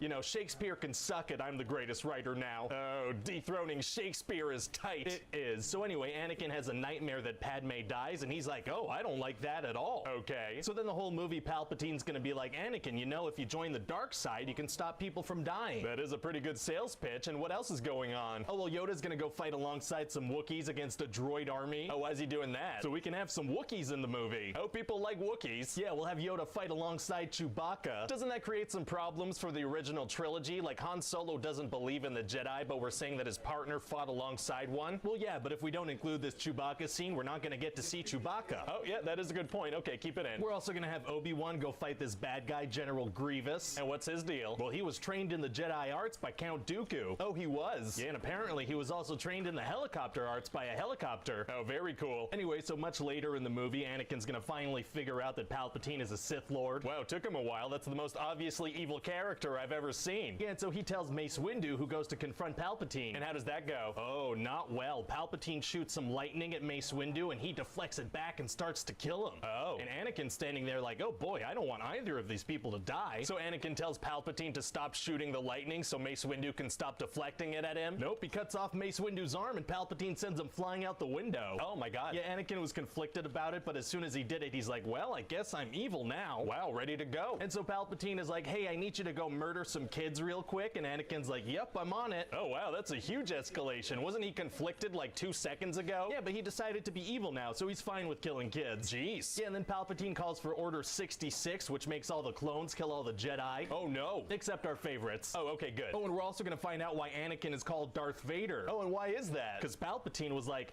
this is gonna be your name now. Oh, right, okay. Anyway, so then Obi-Wan watches some security footage of Anakin killing children and pledging himself to Palpatine, so he's like, oh, this guy's up to no good. He's not wrong. And so he goes to tell Padme, and she's like, there's no way Anakin would do something like that. I don't believe you. Didn't Anakin tell her in the last movie that he killed a bunch of Tusken Raider children? Yeah, he did tell her that, but I guess she forgot, because she's real dumb now. Oh, okay. So then Obi-Wan has to go kill Anakin, and they have this big lava fight. Like, it goes on for a while. Wow, wow, wow, wow. And Obi-Wan's gonna be like, Anakin, Chancellor Palpatine is evil, and Anakin's gonna be like, from my point of view, the Jedi are evil. Oh, okay, that's just some placeholder text, right? You're gonna put in some less ridiculous dialogue. It was placeholder dialogue, but I forgot the login information for my laptop, so we're kind of stuck with it now. Oh, okay, that's fine. So then they keep fighting, but at a certain point, Obi-Wan goes up a hill a little bit. Okay, and so he's like, well, it's over, Anakin, I have the high ground. What is he talking about? Well, Obi-Wan's a little higher up than Anakin, so that's basically checkmate, you know? You can't win if you don't have the high ground. What about in Phantom Menace when Darth Maul had the high ground and Obi-Wan killed him? Oh, well, that doesn't count though. Why not? Because I forgot about that. Oh, fair enough. So then Obi-Wan chops off Anakin's limbs and leaves him to burn to death. Oh my god. And then Padme dies after giving birth to Luke and Leia. Wait, 9 months have passed? Apparently, yes, they have. Wow, so what happens to her? Were there complications during childbirth? No, no, no. She just doesn't feel like living anymore. What are you talking about? She was so sad that she died. I don't know what to tell you. Yeah, maybe we should go with the complications thing. Okay, we'll go with complications. Okay, great. In the sense that she just got out of a complicated relationship and died from sadness. Never mind. So then Bail Organa takes baby Leia, and Luke gets sent to Tatooine to Uncle Owen and Aunt Beru. Why did they bring him there? So that Anakin can't find him. So they bring him to his actual family and let him keep the Skywalker name. I feel like he'd be easy to track down. Yeah, well, I kind of have no choice but to shove everybody into their starting positions for A New Hope, so it doesn't really matter if it doesn't make sense. Oh, okay, gotcha. Yeah, like Yoda pieces out to Dagobah because he's embarrassed. Oh. And then Palpatine's gonna hook Anakin up with the Darth Vader costume and tell him that Padme's dead. Oh, and what does Anakin say? He says, no! It seems about right. And so yeah, that's about it. That's the story of Anakin and Palpatine and stuff. Wow, yeah, we spent a lot of time with them. It's gonna be nice in the future to make more of these movies and kind of steer away to other villains. Oh, for sure. It'll be nice to switch it up a bit.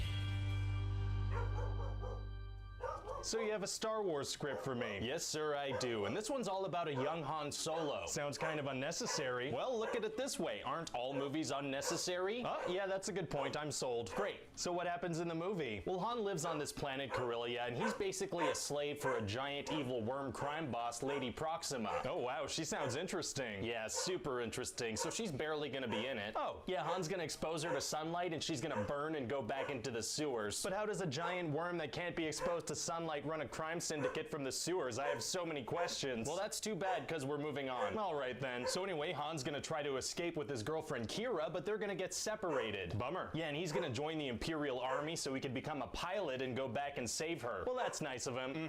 And so that's how he's gonna get his name. What? The guy who signs him up into the army is like, do you have a people? And Han's like, no. So the guy's like, okay, let's just say your last name is Solo, because you're alone. So Han Solo wasn't his real name? Nope, and now everybody's gonna know how he got it. I just assumed that was his name, so I don't feel any different now that I know. Yeah, well, it's an origin story, so I kind of made my way through the stuff we kind of know about him and provided specific explanations for all of them. Once again, that seems unnecessary. You're unnecessary. That makes me feel inferior, and now I feel like I need your approval, so keep going. Great. So we're also gonna provide some backstory on Han's golden dice. Han has dice? Yeah, you could kind of see them in the original trilogy, and they show up in The Last Jedi. Oh, well, I guess I didn't realize they were that important. They weren't really, but we're gonna provide some backstory for them that's gonna blow people's minds. Oh, yeah? Yeah, so they're like a good luck charm or something. Okay. So yeah, that's That's what they are. Once again, I don't feel any different now that I know that. We're also gonna explain how Han got his blaster. How did that happen? Someone gave it to him. Right, that makes sense. And we're also gonna explain why he calls Chewbacca Chewie. Oh, why is that? Because he thinks Chewbacca is too long to say. I feel like we had all figured that out on our own already. Well, we're gonna spell it out. Well, okay then. So anyway, then Han's gonna be in the Imperial Army for 3 years. Wow, Han Solo in the Imperial Army, that's gonna be super interesting to see. Sounds pretty nuts, right? Oh yeah. So anyway, we're gonna skip right past that. Oh, we are. Yeah, we're just gonna jump to the very tail end of it. All right, if you say so. I do. So then Han's gonna meet this guy Beckett who has a crew and they're gonna fly away from the war zone. Okay. But before that, Han's gonna get thrown into a jail pit thing and that's where he's gonna meet Chewbacca. Oh, Chewie, what's he doing there? Oh, he's being kept as a prisoner there and also he kills and eats people. What? Yeah, so he's gonna try to do that to Han. Wow, it's gonna be hard for Han to get out of that situation. Actually, super easy, barely an inconvenience. Oh, really? Yeah, it turns out Han can speak Chewbacca's language, so they become friends and escape together. How does Han speak Chewbacca's language? Because I wrote that in the script. But when did he learn that? When I wrote it in the script. Fair enough. So anyway, Han and Chewie are gonna go on a heist with Beckett and his crew to steal some hyperfuel coaxium stuff. Okay. But it's gonna go wrong and some of Beckett's crew are gonna die, like his girlfriend's gonna blow herself up. Wow, he must be devastated. He's barely gonna be affected by it. Oh, okay then. So then Beckett's gonna explain that they were actually stealing the stuff for this guy Dryden Voss and he's gonna be mad. Okay. So they're gonna go see him at this gangster place and Han's gonna run into Kira. His girlfriend Kira that he's doing all of this for? That's the one. So his whole motivation was to get a ship and fly back to her, but now she's there? Now she's there. Feels like you just messed up the emotional drive of the movie.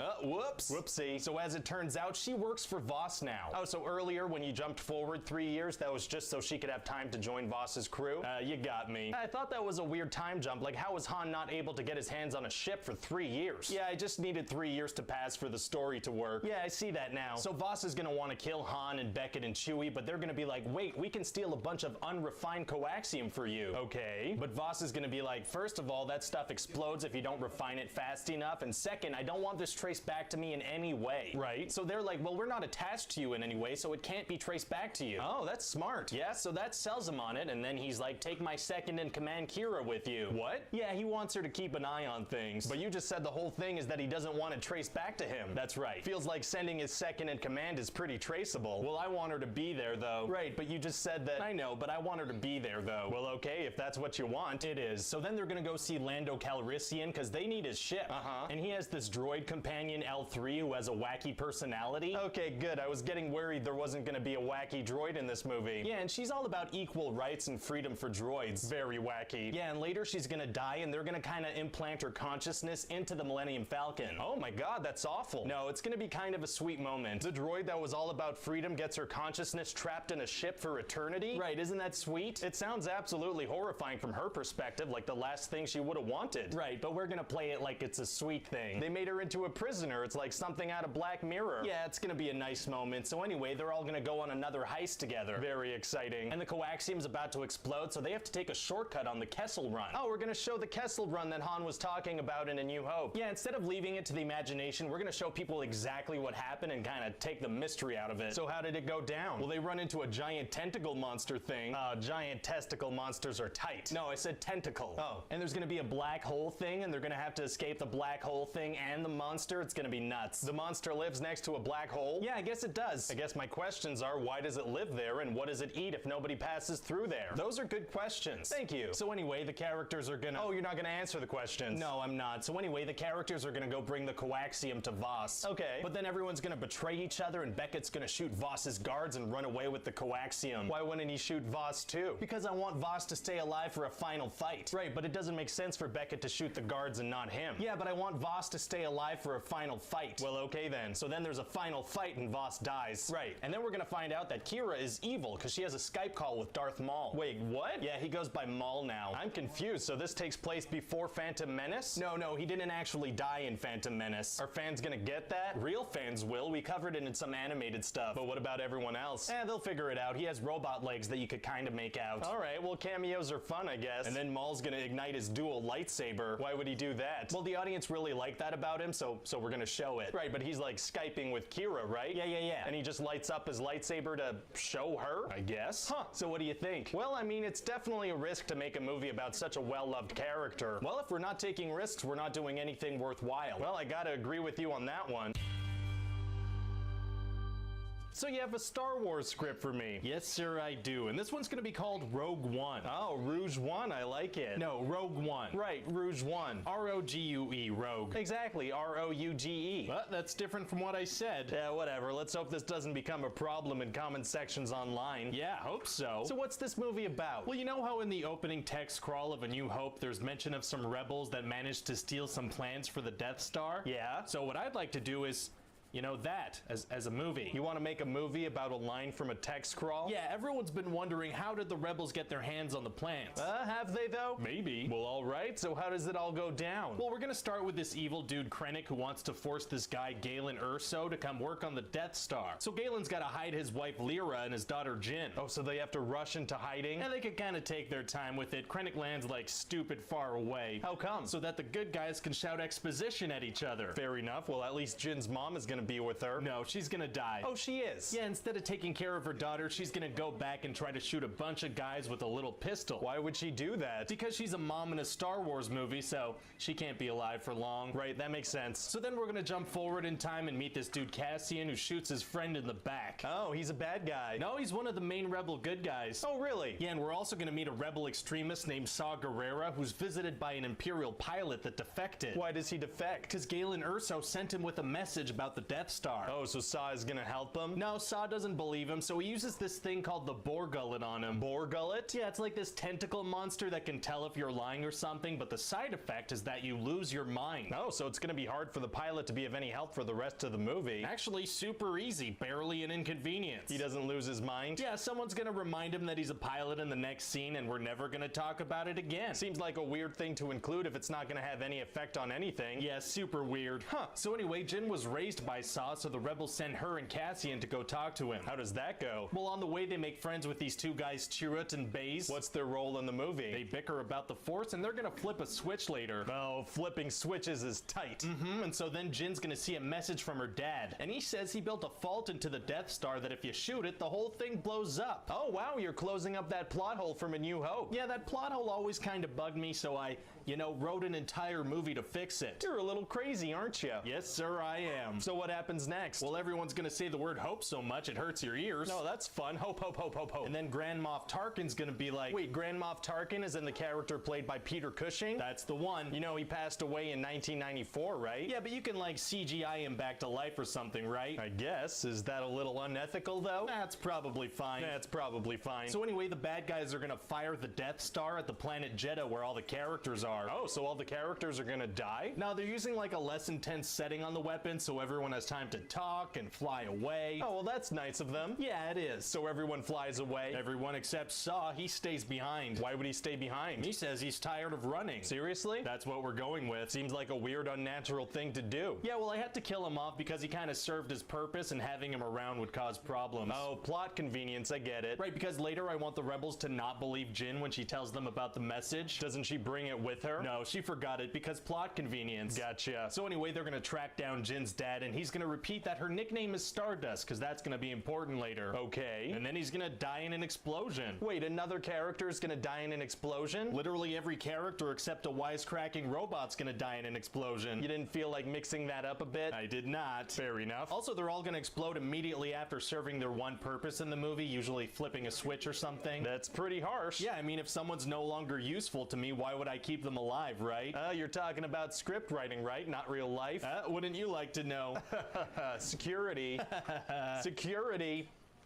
Security. Anyway, then we're gonna have a scene where Krennic goes to see Darth Vader when he's taking a bath and then gets choked by him. Oh, so that's like a sex scene? Oh God, no. It's like a badass thing. Oh, okay, because the way you described it. Yeah, no, my bad. That's okay. And then later, Jyn's gonna give a big motivational speech to the rebels about getting the plans, and they're gonna be like, nah. Oh, bummer. But then her and some people are gonna take off in a ship anyway. Oh, very rebellious rebels. Yeah, and they're gonna be asked what the name of their ship is, and the pilot's gonna be like Rogue One. Hey, Rouge One, that's the name of the movie. That's right. That's kind of right. I love when that happens. It is fun. So then they're gonna go to this planet called Scarif. What happens there? Well, the main main characters are gonna have to turn some important knobs and flip some important switches. Very exciting. And then die in explosions. You're really doing that explosion thing, huh? I am. Well, alright then. And then the rebels are gonna find out that some people went rogue, so they're gonna send a bunch of ships to help out. Weren't they against it? Yeah, but now that it's actually happening, they're gonna do a convenient 180 on the subject. That's convenient. And then Jin's gonna send the plans off into space with a big satellite. And then I'm guessing she dies in an explosion? Yeah, super big explosion. Wow. And then Darth Vader's gonna have such a badass scene, it's gonna make him seem like a pansy in the original trilogy. Oh, really? And then Leia's gonna get the plans and say the word hope one last time. Like a young Princess Leia? Yeah, you can make her young with CGI, right? Please stop making me do that. Alright, so anyway, what do you think? Well, I think fans will love it, you know? I think it's gonna do great. Awesome. Although, to be fair, we can slap the name Star Wars on anything and it's guaranteed to be a hit.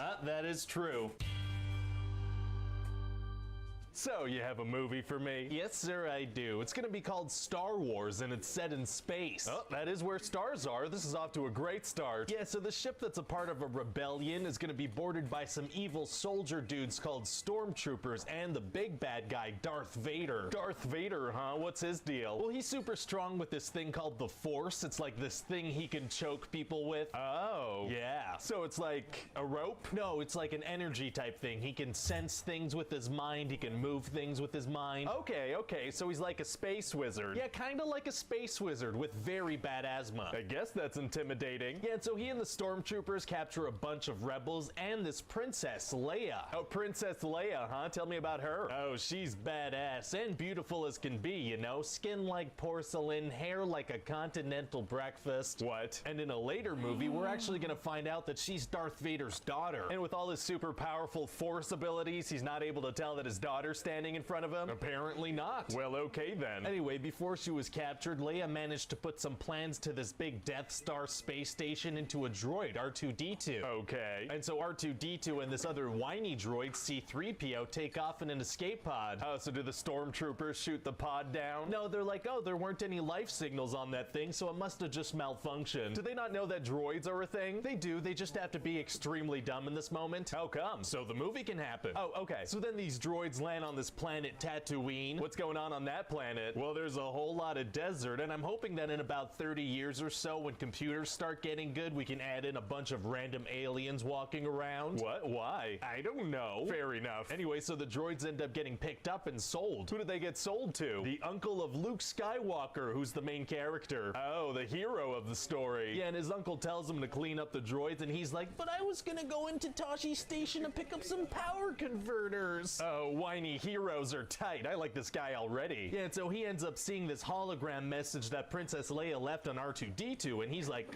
that's a very attractive hologram. Kind of a weird reaction to a cry for help. A little bit, yeah. Anyway, in the recording, she's like, help me, Obi-Wan Kenobi, you're my only hope. Okay. And so Luke is like, I wonder if she means old Ben Kenobi who lives around here. If that is what she means, this guy's horrible at picking fake names. Yeah, not super creative. So anyway, then Luke is gonna get attacked by some sand people, and Obi-Wan is gonna save him because he's a Jedi Knight, which means he's super good with the Force. Oh, that worked out. It did. But then we find out that the place where the droids were sold got all shot up, and Obi-Wan is like, oh, only Imperial Stormtroopers are so precise. Oh, pretty scary. Yeah, and then Luke finds his aunt and uncle murdered. Oh my god, he must be devastated. No, he's alright. Oh, okay. So he goes to Obi-Wan like, I want you to train me as a Jedi because I don't have anything anymore. Wow, yeah, got over those deaths real fast. Yeah, so then they go to this cantina where there's all these weird types because they need to find a pilot. What kind of weird types are we talking? We're talking a guy with chin balls, a werewolf, you know, Satan. Oh, that does sound like a bizarre mix. And then they're gonna meet with this guy, Han Solo. And what's his deal? Well, he's really cool and he doesn't believe in the Jedi, and he has this giant bear dog best friend named Chewbacca. Chewbacca? Yeah, he actually fought alongside a Jedi master named Yoda, and he always goes, so Han Solo doesn't believe in the Jedi even though his best friend and partner fought alongside one? That's right, but we're only gonna find out about that Yoda thing like 30 years from now. Okay, you're gonna have to stop mentioning things that'll happen 30 years from now. That doesn't make any sense. I mean, I'll try. So what else happens? Well, then Han gets held back briefly by this guy Greedo, because it turns out he owes money to this guy Jabba the Hutt. Okay. And then they shoot at each other and Greedo gets hit. Oh, okay, so which one of them shot first? I don't think it matters. Oh, okay. So anyway, then Stormtroopers end up shooting at them as they leave on Han's ship. Oh, so which one of them gets hit by these sharpshooters? Nobody. Stormtroopers have just the worst aim. But you have Obi-Wan saying that they're super super precise. Oh, whoops. Whoopsie. Anyway, so meanwhile on the Death Star, the bad guys are gonna blow up Princess Leia's home planet. Oh my god, she must be devastated. Oh, she is, for about 10 seconds. Oh wow, these people don't have much emotion. So eventually Han's ship gets picked up by the Death Star. Oh man, it's gonna be hard for them to get out of that situation. Actually, it's gonna be super easy. Barely an inconvenience. Oh, really? Yeah, they just hide under the floors on the ship as the stormtroopers search it. The stormtroopers don't use their technology that detects life forms. No, I guess they forgot they had that. Wow. And so then Han and Luke take out some stormtroopers and steal their gear, and it's just the perfect size for them. Oh, very lucky. And then they go rescue Princess Leia. What happens to all the other rebels that were captured at the same time as her? I don't know. Fair enough. And then they end up in a shootout in a hallway with some stormtroopers. And do they have good aim or bad aim now? Oh, bad aim from now on, for sure. Okay, just checking. And then Princess Leia shoots a hole in a wall vent and they dive into a garbage compactor. Oh, wow, wow, wow, wow. Yeah, so, you know, that takes care of the stormtrooper problem. Can't the stormtroopers just, you know, walk up to the hole and shoot them? Yeah, but they're not going to. How come? Because that works. And meanwhile, Obi-Wan Kenobi runs into Darth Vader. Uh-oh. And he's like, you're only a master of evil, Darth. Is his first name Darth? No. Oh. And then they duel with these lightsaber swords they have. Oh, what's that gonna be like? It's gonna be like two old guys who just woke up from a nap started fighting with their canes. I guess that'll be fun to watch. And Obi-Wan's gonna be like, if you strike me down, I'll become more powerful than you can possibly imagine. In what sense? In the sense that if he dies, he'll be able to like communicate with Luke telepathically sometimes. That just sounds like he's gonna turn into a very specific type of mental walkie-talkie. I don't know if that's more powerful than you can possibly imagine. Well, maybe Darth Vader doesn't have a very good imagination. We don't know. Okay, that's a good point. So then the heroes see Obi-Wan fighting and he sacrifices himself so they don't try to rescue him. Oh, wow, wow, wow. Yeah, and so Luke is super sad. He's sadder about the death of an old guy he barely knew than he was about the people that raised him. That's right, but he's only sad for like a minute. Oh, these people suck at grieving. So then they check out the Death Star plans and it turns out there's a little vent that if you shoot it, the whole thing blows up. Okay. And then Obi-Wan uses his new mental walkie-talkie powers to tell Luke to use the Force and blow up the Death Star, and so yeah, that works. Fantastic. And then Han and Luke both get medals. What about Chewbacca? No. Oh, very harsh. And so yeah, that's about it. It sounds very cool. I guess my one question is, why would the Death Star have such a big fault built into it? Oh yeah, I guess that is kind of a weird plot hole. I guess I could find an explanation, but I feel like it would take like 2 hours. Okay. I mean, I guess it would be pretty cool to explain it though, maybe like 40 years from now. I thought I asked you to stop doing that. I said 40 this time. Oh yeah, that's a good point. Let's do it.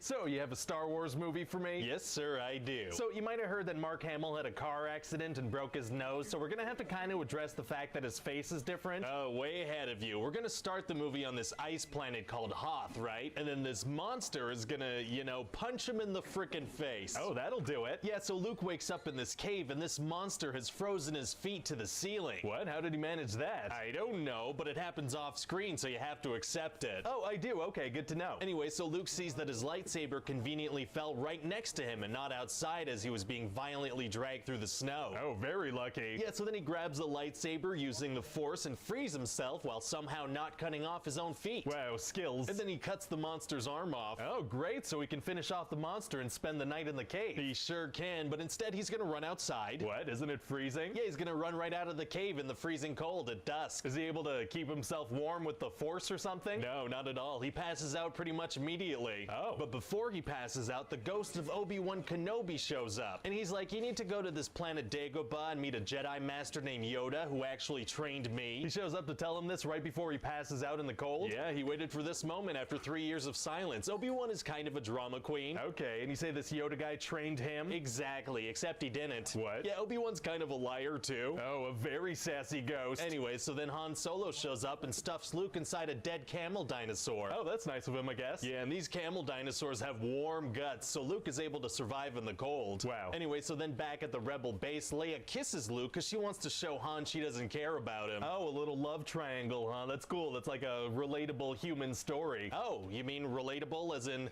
I should have them be related? No, that's not what I meant at all. I mean, I guess they can be related if that's what you're into. That's not, I didn't. All right, the reveal in the next movie, you weirdo. Oh, no. Anyway, so the Empire finds out about this Rebel base and they attack with these giant AT-AT things. What are those? They're these giant things that walk super slowly and can only shoot directly in front of them. Oh, it doesn't sound like a very effective weapon. Oh, they're very effective against enemies that are directly in front of them. So the Rebels just don't attack them from the front? Oh, no, they do. Oh, they do. Yeah, so a bunch of them get killed and they're trying to shoot shoot these things down, but they have these big shields. Uh-oh. But then they tie them up and make them fall, and then when they shoot them, they explode. The shields don't work anymore when they're on the ground? Apparently not. Well, great. So then Han and Leia try to escape, but their hyperdrive isn't working, so they have to play hide and seek for, you know, the whole movie. Oh, really? Yeah, and at the same time, Luke takes off with R2-D2 to go to Dagobah. He doesn't have any problems escaping? None whatsoever. So anyway, he gets to this planet, and it's just a big swamp, and that's where he meets Yoda. And what's Yoda's deal? Well, he's tiny and green, and he says his words in like a backwards order. Why? Because. Oh, okay. So after some convincing, Yoda agrees to train Luke to be a Jedi. Oh, what kind of training are we talking? We're talking front flips, climbing things, lifting things with his mind, some more flips, a lot of flips. Oh, being a Jedi requires a lot of flipping? It sure does. So anyway, after a couple of days of doing flips in a swamp with a puppet, Luke has a vision that his friends are in trouble, so he's like, I gotta go. Okay. And Yoda's like, no, you better not go. And even Obi-Wan shows up to be like, yeah, no, you need to finish your flippy training with this puppet who trained me, but also no, he didn't. Oh, so what does Luke do? Well, he decides to ignore the puppet and the ghost, and he takes off. Oh, ignoring ghosts is tight. That's what I do all the time with a disembodied ghost head that lives in my office. Well, what are you talking about? There's a ghost that lives in here?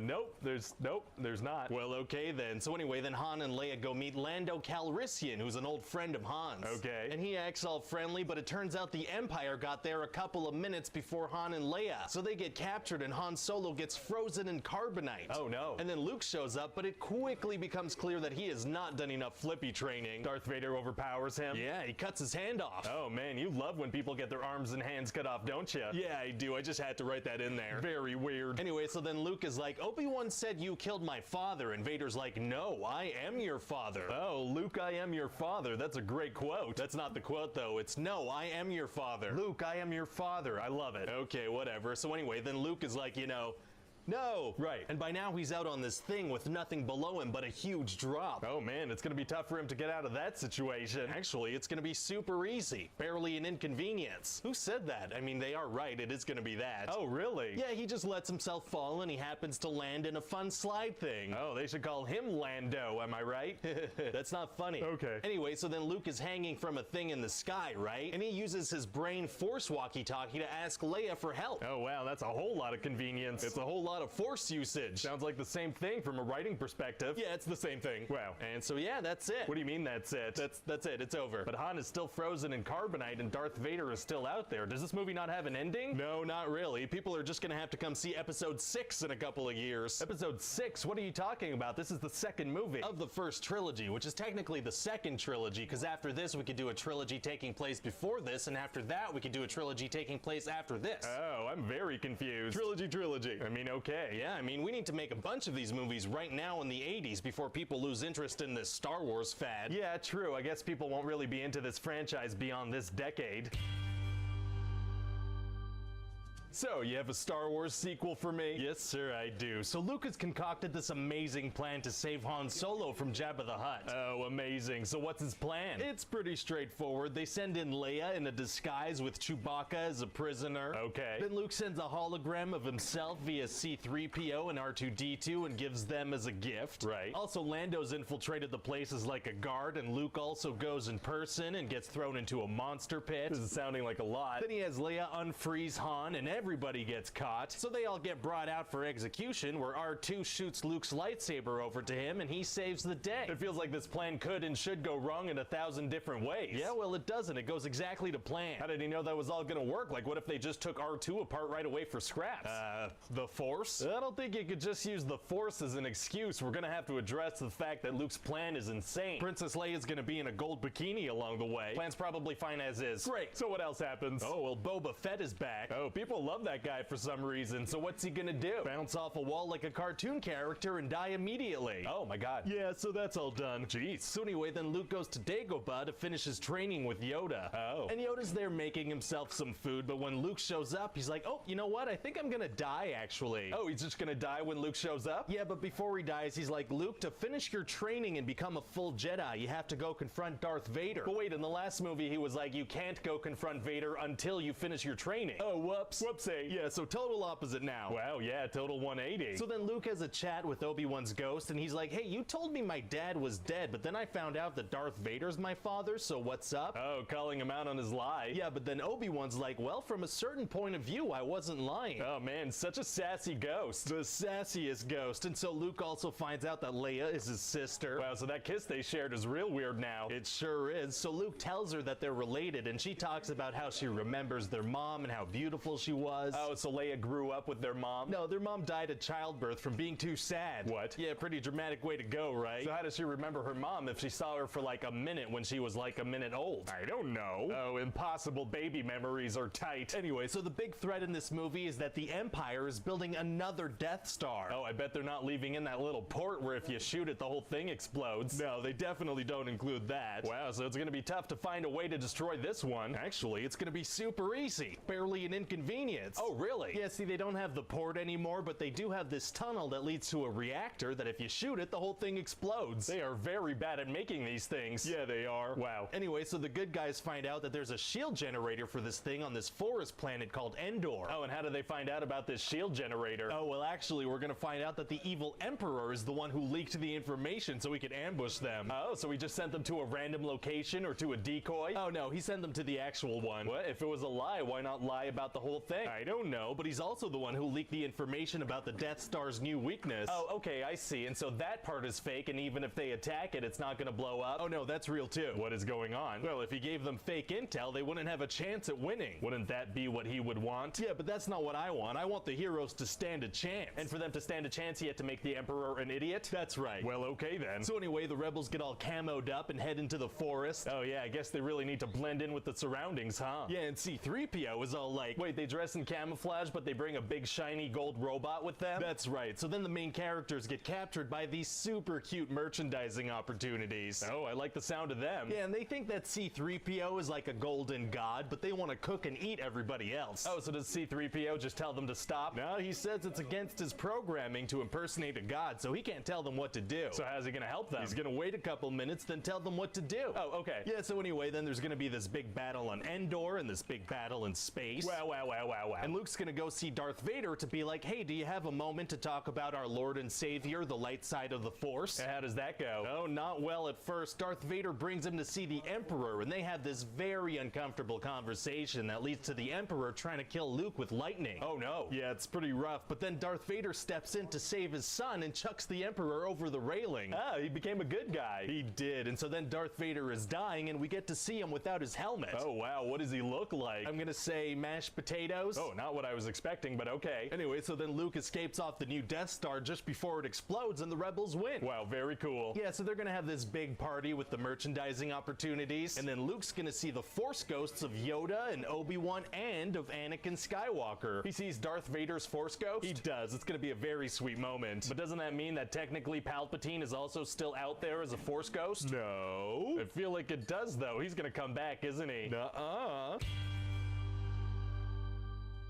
You said you had a new Star Wars script to pitch me? Yes, sir, and I know you bought Lucasfilm for $4 billion, so there's a lot riding on this. Yeah, we really have to find a way to capture the essence of the original trilogy. I mean, I know that's gonna be tough. Actually, super easy, barely an inconvenience. Really? Yeah, well, I figure we can just redo some of the stuff from A New Hope. Redo stuff? Can we get away with that? Yeah, well, not like a lot of stuff. Maybe just have like a Force-sensitive lead character from a desert planet that dreams of a better life, some incredibly important information stored in a lovable droid, a powerful bad guy with a mask and a red lightsaber and a bad temper, a cantina full of questionable characters and strange music, the main female character getting captured and brought into a giant starbase that can destroy planets, followed by a rescue mission to get her out, and then if there's time, a bunch of ships that get sent on trench runs to hit a weak point on the base and blow it up, the lightsaber death of an old mentor figure witnessed by the lead character, just a couple of things like that. Oh, people won't be mad about us copying minor stuff like that, right? No, I think if we call it fan service, we'll be good. That's a good point. So, tell me about the new characters. Oh, this is gonna blow your mind. One of the main characters is named Finn, and he's a stormtrooper. But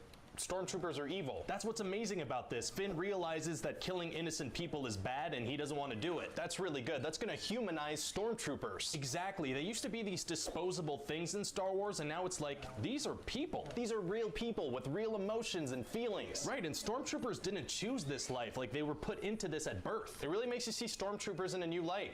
So how does Finn escape? Oh, well, he kills a bunch of stormtroopers and gets away. Oh, cool. Yeah, he and Poe have like a little stormtrooper murder rampage. Poe? Oh yeah, Poe is this awesome resistance pilot and also an opportunity for us to pull a Dumbledore if we want. Pull a Dumbledore? Yeah, that's when you wait a couple of years to reveal a character's sexual orientation. Oh. Yeah, there's kind of maybe a thing between him and Finn. We hint at it. Interesting. And then there's Raymond. Oh, who's he? No, she is the big star of this movie. And her name is Raymond? Raymond, yeah. You don't like it? No, I'm not crazy about it. Okay, I ran that by everybody in the office, but... And everybody loves Raymond? Everybody loves Raymond. Okay. Look, tell you what, I'll shorten it to Ray. Yeah, that's better, and maybe change the A to an E. Sure. Thanks, that feels better. So anyway, Ray is the new hero of the franchise. I'm listening. When we meet her, she's like super resourceful and has all these skills, and she's gonna lose everything and have to go through big changes. No, she's just gonna kind of realize that she has other skills too. Oh, so instead of having a character arc, no, it's more of a character just upwards line. Very interesting, and what's her backstory? Oh, we're barely gonna talk about it so everybody could come up with theories. Smart. And then there's Kylo Ren. He's the son of Han Solo and Princess Leia, and he's evil. Really? What's his deal? Well, he wants to be just like his grandpa Vader, and he has these really intense temper tantrums. Oh, you know what? I could picture him already. You have some ideas for casting? Yeah, so you know that show Girls? Yeah, that show that's all about women and real takes on their stories and their lives. Exactly, so I'm thinking of the guy from that show. Oh, so the big breakout star from Girls can be the guy from Girls. Adam Driver. He'd be perfect. I'm all for it. Now tell me about the story. What actually happens in the movie? Right, so everybody's trying to find Luke Skywalker because he's the only Jedi left. He's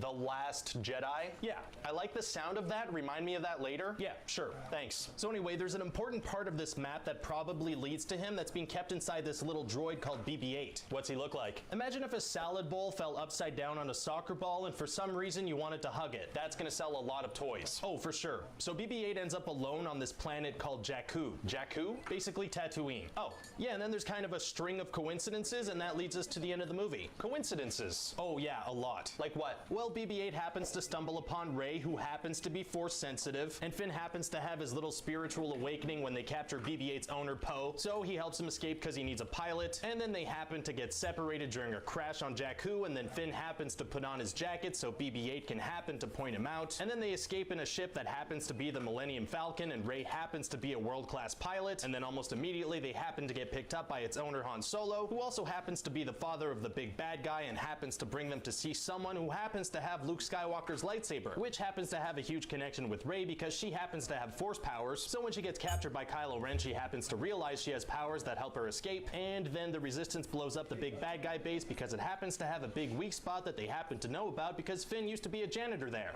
And Rey doesn't kill Kylo Ren or vice versa. No, the ground happens to open up between them and they can't finish fighting. Doesn't that all feel a little too convenient? Yeah, but I think we could chalk it up to like the will of the Force or whatever.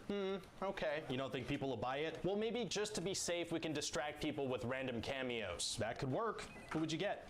Just off the top of my head, maybe... Okay, so we have a lot of great stuff set up from The Force Awakens that we have to pay off in this movie, so let's start with Snoke. What do you have planned for Snoke? Sure, well, you know how he was this dark, ominous hologram figure? Yeah. Well, in Episode 8, we're gonna see him in person, and he's gonna be more of like a disfigured old playboy. He is. Yeah, and he has like a really flashy gold robe on. It looks like what they probably give you if you rent a suite at a Trump hotel. Interesting. Yeah, so overall, he looks like if Hugh Hefner fell face first down an elevator shaft and then they did their best. And so do we find out more about him as a character? Oh yeah, definitely. So you know how in the first movie it was like, who is this guy? What's his deal? Yeah. Well, in this movie we confirm that he's like an evil guy. Oh, okay, saving him for a bigger role in Episode 9. No, he dies. He does? Yeah, Kylo Ren cuts him in half. Wow, do you think the fans are gonna be disappointed, or what do you mean? Well, I mean, we kind of baited fans for 2 years with questions like, who's Snoke? And now he's dead. Right, that's what makes it so surprising. Oh, true, I didn't think of it that way. Plus, it gives more weight to the reveal of Rey's parents. Oh yeah, about that. They are nobody. Oh, really? Yeah, Kylo Ren says he saw it in a vision, so they're dead. They're nobody. Is he telling the truth? Yeah, I don't know. We're just gonna kind of gloss over it. Okay, so what about the other big cliffhanger? What's that? Well, at the end, Rey is handing Luke his lightsaber back. It's like a huge moment. Oh yeah, well, he just tosses it over his shoulder like garbage. Oh, yeah, and then he squeezes some boobs and goes fishing. Whose boobs? Just this big alien sea cow with 4 boobs. A big alien sea cow with 4 boobs. Yeah, and then the alien sea cow with 4 boobs looks at Rey like, you seen this? So we're really taking all the stuff that The Force Awakens set up and just throwing it out the window. Pretty much, yeah, but here's the thing. I don't think JJ actually had answers to those questions. What makes you say that? Well, I mean, you've seen Lost. True, okay, I see what you're saying. Yeah, so I figure let's just kind of wipe the slate clean. Fair enough, let the past die. Kill it if you have to. Oh, yeah. Yeah, I like that. Can I add that in? Sure, thanks. And oh, actually, there is one big question we are gonna answer in here. What's that? How does Kylo Ren look without a shirt on? Was that a big question? Don't tell me you've never wondered. No, I don't think I have. Well, the answer is surprisingly good. Well, okay. Yeah, dude, works out. So what else happens in the movie? Oh, well, there's a really powerful scene where Kylo Ren, with his shirt on, is gonna kill his mom, Leia, like he killed his father. Exactly, but at the last second, he stops himself. Wow. But then it's too late. Leia's command post is hit by another ship from the First Order. Incredible. Yeah, and we see her body floating through space, and it's a really beautiful end for the character because you should have her fly back. What? Leia, have her fly back like Mary Poppins. But how? You know Mary Poppins? Yeah, I know Mary Poppins. Have her fly back like Mary Poppins. But how? She uses the Force? I don't know. Okay, I mean, I don't really have plans for her for the rest of the movie, but she could be in a coma. It's cool. Yeah, no, sure. I'll have her fly back like Mary Poppins. Awesome, thanks. I really like Mary Poppins. You're welcome. So I'm still not getting exactly what this movie is about. Okay, well, basically, imagine a car chase. Yeah, sounds exciting. Now imagine that chase was happening in space and really slowly. Right? So basically that's it. The First Order is waiting for the Resistance to run out of fuel so they can blow them up. That doesn't sound super thrilling. It's not. And also the Resistance can't go light speed because the First Order can track them now. So they just kind of float around for the whole movie. So then Finn and this new character Rose go on a super long side quest that doesn't work. It doesn't work at all? Not even a little. And they go to this casino city and they see like slave children and slave animals. Oh, that's awful. Yeah, and they manage to free the animals, so they're like, you know what? No matter what happens, this was worth it. Not the slave children? No, they're still slaves. And what's the deal with this Rose character? Why is she in this? Well, she's there so Finn can have someone to say funny things to. Right, makes sense. Also at the end of the movie, Finn is gonna make this amazing self-sacrifice and save the day, and she swoops in and stops him. Why? Because she wanted a little kiss. Oh, that's cute, I guess. Yeah, and it really comes out of nowhere because there was no romantic chemistry there whatsoever. And she stops him from saving the day. Doesn't that put everybody's lives in danger? It does. I mean, Luke shows up and saves the day, but she didn't know that was gonna happen. And what about some of the other characters? What about BB-8? Well, BB-8 is now a superhero. Really? Yeah, he's basically the best fighter in the movie. Wow. What about Captain Phasma? Oh, well, I thought she was really underused in the first movie. Agreed. So I did that again. Oh, yeah, and also she dies. Wow. But we do find out her armor is like really strong, like blaster proof. How come only she has that armor and not all the stormtroopers? I don't know. And Rey? Yeah, she gets a lot stronger in this movie with little to no training or struggle. It's like the classic hero's journey, but you cut out all the middle stuff. Exactly. What else happens? We have R2-D2 and C-3PO. They both show up and they're like, hey, we're in this. Fan service. And also there's a purple-haired Vice Admiral that keeps secrets for no reason. And Kylo Ren and Rey slide into each other's Force DMs. Okay, now let's talk merchandise. Okay. You mentioned BB-8, but I feel like we need something new to sell toys. Yeah, makes sense. I know it's gonna be tough to come up with something that people just blindly throw money at. Actually, super easy, barely an inconvenience. Really? Yeah, just what are 2 creatures that people find cute? I don't know, seals and penguins. Perfect, I'll mix those 2 together and put a bunch of them on Luke's island. Are you gonna incorporate them into the plot somehow? No. Okay, this is fun. What else can we come up with? Okay, what are some amazing gifts you'd surprise your wife with? I don't know, maybe a puppy or some jewelry? Okay, so how about... So, you have a Star Wars sequel for me? Yes, sir, I do. So in the opening text scroll, we're gonna find out that Palpatine is alive again, and he sent out a transmission to everybody. Oh, Palpatine is back? How is that possible? Well, the dark side is a pathway to many abilities some would consider unnatural. Oh, very vague. What does that mean? It means get all the way off my back about this and don't bring it up again. Oh, okay, let me get off of that thing. So it turns out he was pulling the strings this whole time, like he created Snoke. Seriously? Yep, we didn't see him because he was in a basement with strobe lights. It's so strange that we never hinted at this at all whatsoever in any way. Yeah, pretty crazy, but this was This was always the plan. Was it though? I mean, yeah, I wouldn't start a trilogy without a roadmap, you know? I didn't do that. Well, okay then. So what happens in this thing? Well, you know how in The Last Jedi we found out that Rey's parents are nobody? Right, yeah, between that and the Broom Kid, it seemed like maybe we were going for like a hopeful message, like the Force can be with anyone, you don't have to be related. Well, it turns out that Rey is Palpatine's granddaughter. Oh, she is? Yeah, pretty cool, right? So that means that Palpatine has gotten, you know, intimate? Oh my god, yeah, no, I guess it does. Oh no. Oh, no. Oh, I'm picturing it. So am I, and I hate it. Do it. Oh, he for sure said that. Okay, maybe we can move on. I would literally love nothing more. So what happens in the movie? Well, the good guys want to get to Palpatine, but to do that, they need to get a thing. Okay. But to get that thing, they're gonna have to go to a place and get another thing, and go to another place and get another thing. Okay, kind of sounds like a lot of fetch quests, like in a video game. Well, people love video games. That's a good point. Video games make money, so where do they go? Well, they go to Burning Man and they meet Lando Calrissian, remember? He's from the other movies. He is, and he's like, I have a bad feeling about this. He says the thing, he says it, and then the good guys are gonna get chased by stormtroopers and end up in a tunnel. Uh-oh, that's not good. Actually, it is, because they find a dagger that's a clue to the exact thing they're looking for. Oh, wow, what are the odds of ending up in that exact spot after a chase? Astronomical, but this is space, so that's okay. Can't argue with that. So anyway, then Rey heals a giant snake and they get out of there. She heals a snake? What are you talking about? Well, you can heal people and animals by giving them some life force or something, I decided. Oh, suddenly deciding that the Force can do things is tight. It is. So anyway, this dagger has Sith writing on it that only C-3PO can understand, but he can't translate. Why? Because of his programming. But actually why? To extend the plot a little. Okay, gotcha. So they need to go to this other planet to translate it, but Chewie gets captured. Oh no. Yeah, and he's being taken away on a ship, but Rey accidentally blows it up. Oh my god, she kills Chewbacca? That's such a powerful, shocking moment. I can't believe it. Well, that's good, because it doesn't actually happen.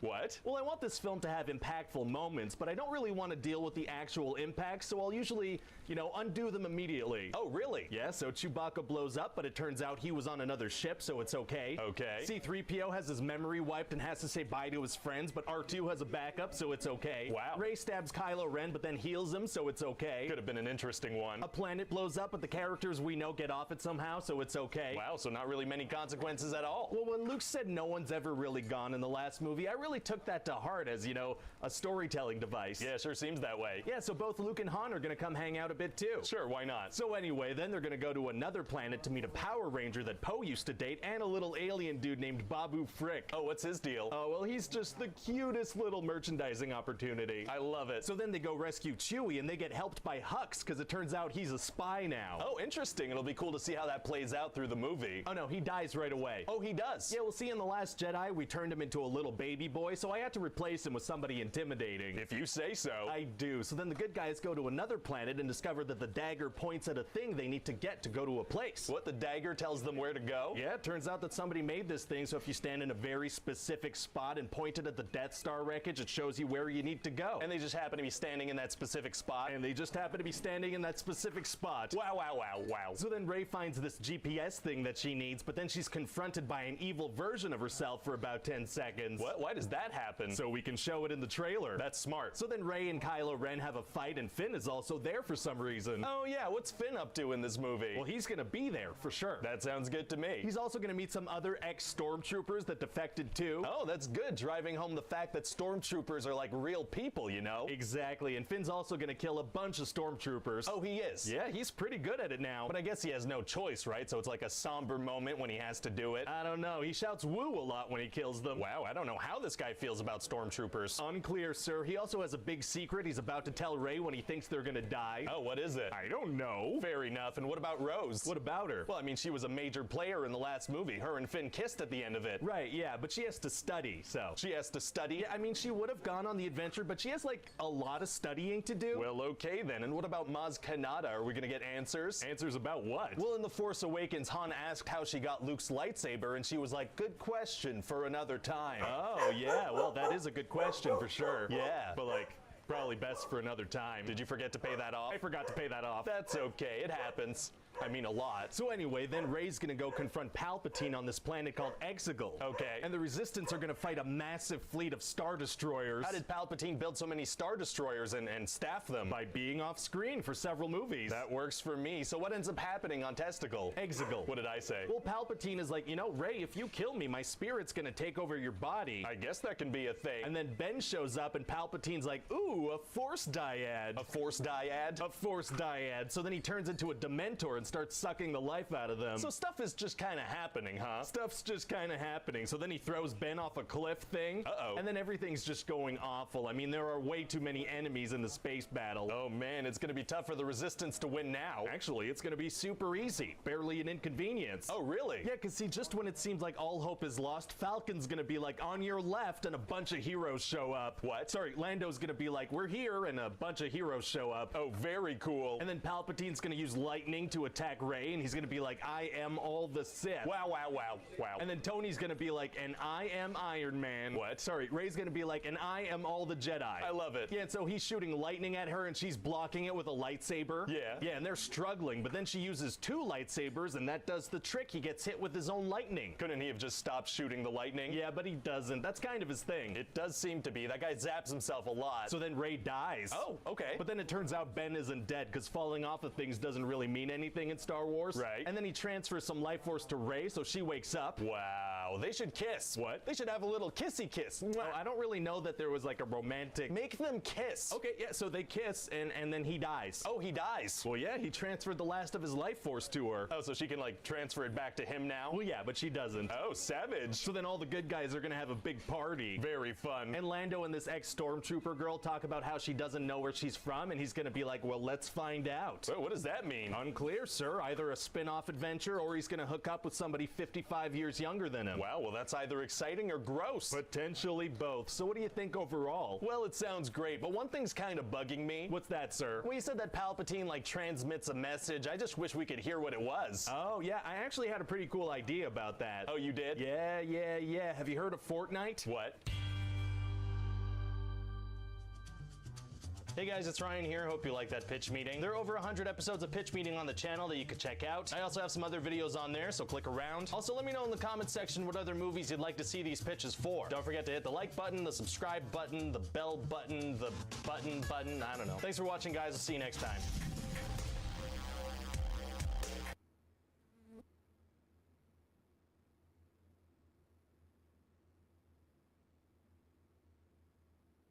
So, you have an animated movie idea for me? Yes, sir, I do. Hamlet meets Bambi in Africa with cats. Oh, random word association is tight. Potato light bulb with a guinea pig judge. Those are some very random words, sir, but mine were actually deliberately chosen. Oh, really? Yeah, the movie's gonna be called The Lion King. Wow, well, okay, what happens in the movie? Well, the first image is gonna be this amazing African sunrise accompanied by some beautiful African music. Oh, that sounds so peaceful. How does the music go? It's gonna go a little something like, yeah, exactly. You know it? No, I don't. And that sounded really aggressive. I couldn't even understand what you were saying. I was saying Janssen Ganyama Bagiti Baba. Oh, okay. It did sound a lot cooler when you just yelled it. Yeah, I thought so. So what happens after the sunrise? Well, all these African animals are gonna gather around to honor this new baby lion Simba, who's gonna be king someday. Seems a little weird that they'd all gather to honor a predator that's probably gonna kill them. No, see, it all has to do with the circle of life, so they're cool with it. What's the circle of life? Oh, it's this really cool thing that Simba's dad Mufasa is gonna explain to him. Okay. See, the lions might violently murder and eat all the animals, but when the lions die, they turn to grass and the animals eat them. One of those groups is clearly getting a better deal out of that. It's all perfectly fair. So the lions are in charge because they can kill anyone they want? Right. I'm pretty sure that's called a reign of terror. Yeah, that sounds about right. So what other characters are in the movie? Well, there's Simba's uncle Scar, who thinks he should be king when Mufasa dies. Why do they call him Scar? Because he's got a scar on his face. Oh, that's a little on the nose. No, it's a big one on his eye. Never mind. We're also gonna have Simba grow up with this lioness named Nala, and eventually they're gonna fall in love. But don't prides of lions only have like 1 or 2 males? Yeah, what does that have to do with anything? Well, that means that Nala's father is either Mufasa or Scar. Right, yeah. So Simba and Nala are either half siblings or cousins. Exactly. Oh, you're being weirdly okay with cat incest. Yeah. Remind me to never hang out with you, okay? I'll do that. So what else happens in the movie? Well, Simba's gonna have this whole big song and dance number about how he can't wait to be king. Wow, that's super mean. What do you mean? I mean, you could secretly wish for your father to die, but singing a whole song about it is kind of messed up. I guess it is a little messed up now that you mention it. Simba's a jerk. Anyway, so later Scar and his hyenas are gonna trap Mufasa and Simba in a wildebeest stampede. Oh, so Mufasa tells them to calm down or something? What? No, they can't speak English, you silly producer. Oh, they can't? Yeah, only the animals I decide speak English.